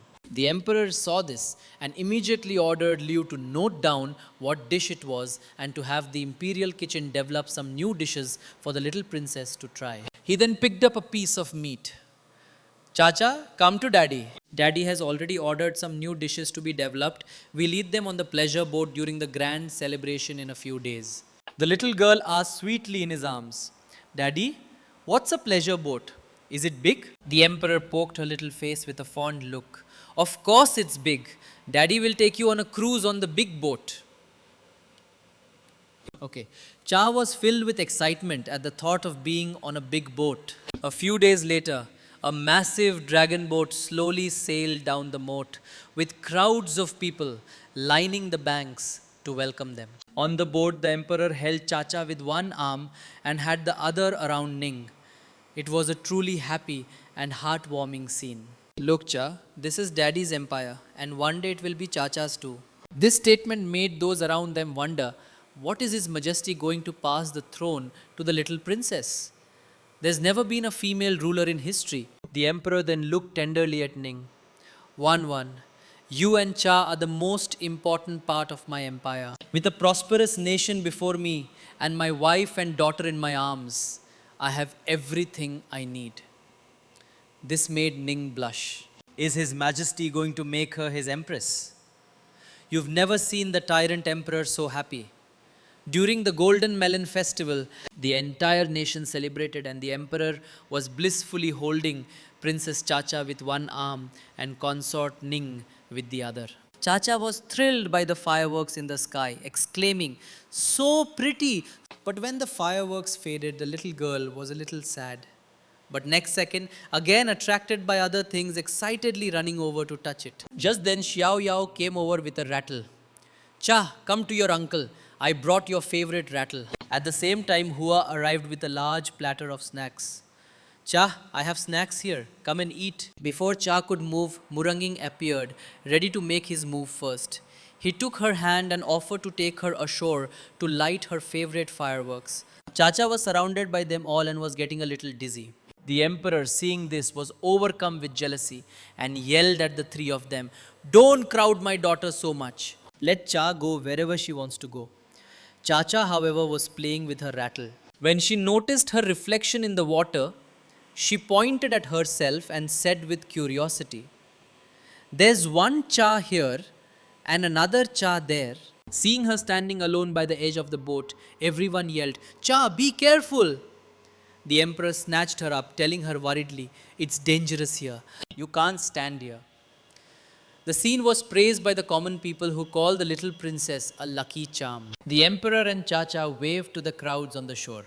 The emperor thought to himself, "Well said. Of course, my daughter is a lucky charm." The people on the shore chanted in unison, "Long live your majesty! Long live the princess!" The emperor then ordered Liu to prepare sky lanterns as he wanted to pray for the people of Yanchi. He and Ning then wrote their wishes on a lantern and released it together. On it was written, "May the nation be prosperous and the people at peace. May our family be happy and whole." Chacha at his side said happily, "Daddy and Mommy's lantern is so pretty." But the next second, she was sad. "I want to release one too, but I don't know how to write."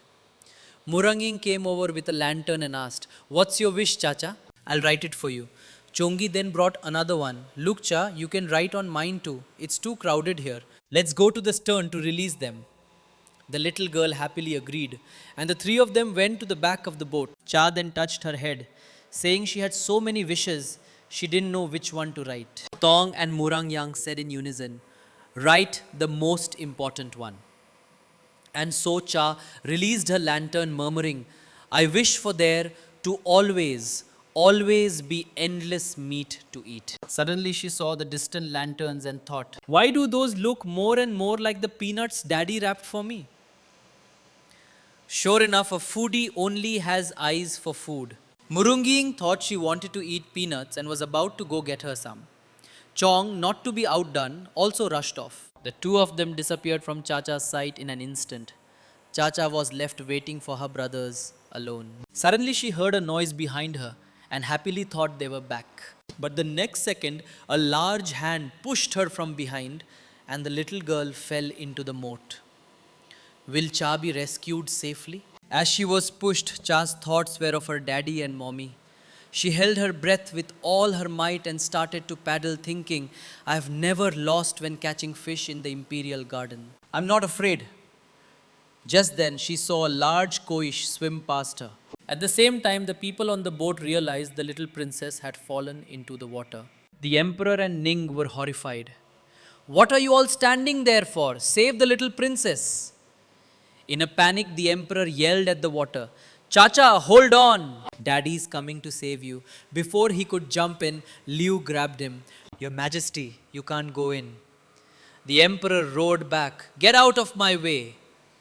Just then, the two who had gone to get peanuts returned. Hearing everyone shouting "Princess," they knew something was wrong. Cha was in the water. All they could see was one of her embroidered slippers floating on the surface. Murangi immediately dropped the plate and dove in. Chongi was about to follow, but the crown prince stopped him. "Don't be reckless. You can't swim. You'll only drown yourself." Without another word, the crown prince himself jumped in. This stunned the emperor in Jong. "Big brother, doesn't he hate Cha?" Muronging and the crown prince frantically searched for her. The water in the moat is freezing cold and so dark. Even if Cha is a good swimmer, she must be terrified. "Cha, you have to be okay." On the boat, Ning was in tears, worried sick. Just then, someone spotted Cha in the distance. The little girl was holding a lotus flower being carried to the surface by a giant koi fish. Everyone was amazed. The little princess is being carried by a koi. She is truly a lucky charm sent from heaven. Our Yani nation is blessed by the gods. Chacha happily waved to the emperor and Ning on the boat. The emperor, after confirming it was his daughter, excitedly ordered his men to bring her back at once. Meanwhile, Muranging swam desperately towards her. Once he had her, he was finally relieved. Don't be scared, Chacha. Big brother will take you up now. Once she was safely back on the boat, the crown prince quickly told Chong to get a cloak. Everyone crowded around. The emperor's heart, which had been in his throat, finally settled back into his chest. Chacha shivered in his arms, saying, "So cold." He immediately carried her into the cabin and summoned the imperial physician to check on her.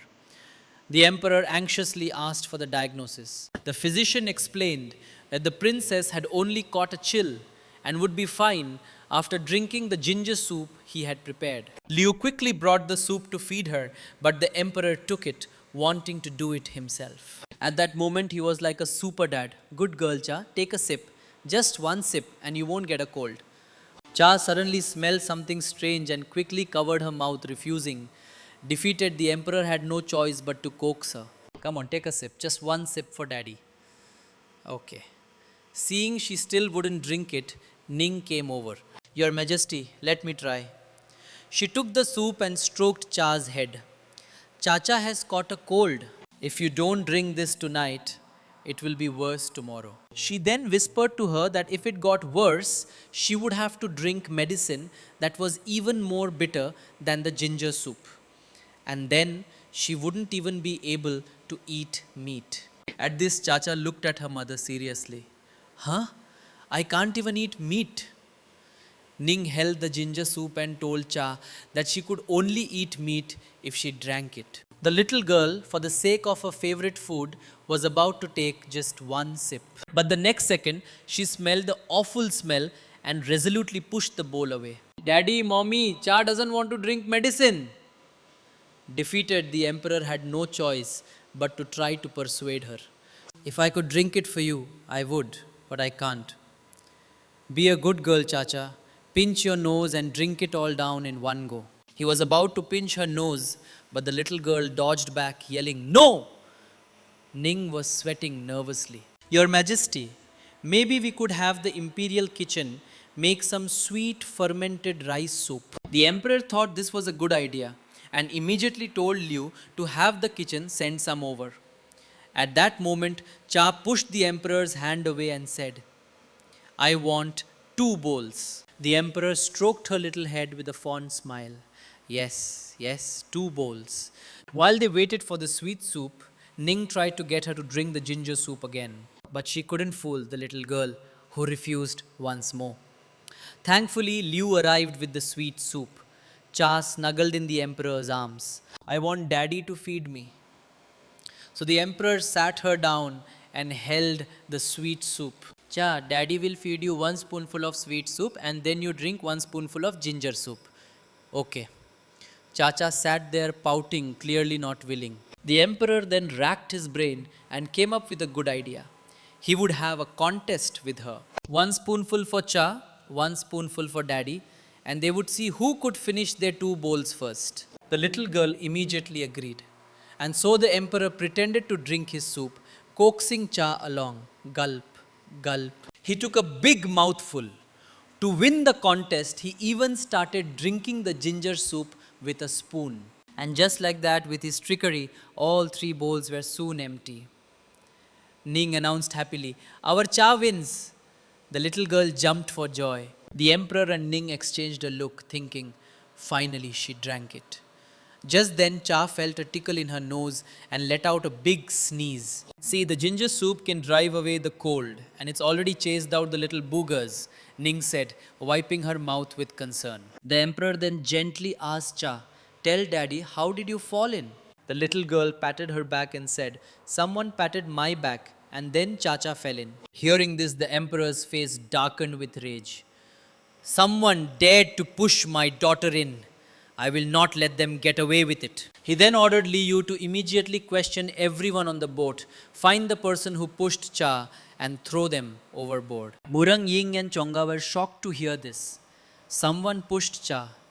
The crown prince then stepped forward. "Father, it's been a while since my sister fell in. The culprit may have already taken the opportunity to escape. Why don't we pretend we don't know anything for now?" Take everyone on the boat back to the palace for a thorough investigation and avoid alerting the real culprit. The emperor thought this made sense and agreed. He then turned with a grim face and asked, "Why was Cha at the stern all by herself without even a servant?" Muranging and Chongya quickly apologized. "We were the ones who took Cha to the stern to release lanterns.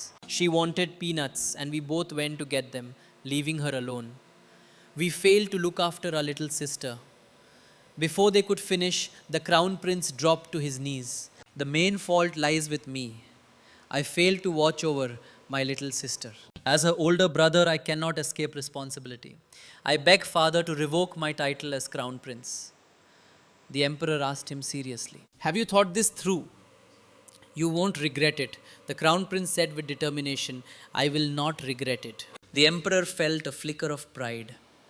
He agreed on the surface and then ordered everyone to return to the palace immediately for a full investigation. At the same time, in a house on the shore, a woman stood by the window, watching everything. A voice from behind her scolded, "Why did you push that little girl in?" The woman turned around. "I will destroy everything and everyone the emperor loves. It's his fault for opposing you." The Prime Minister Helen C. said to the woman, "You must not be so impulsive again. It was not easy for me to get you into the palace, and now is the time when I need you." It turned out this woman was a noble consort in the harem. What were these two plotting?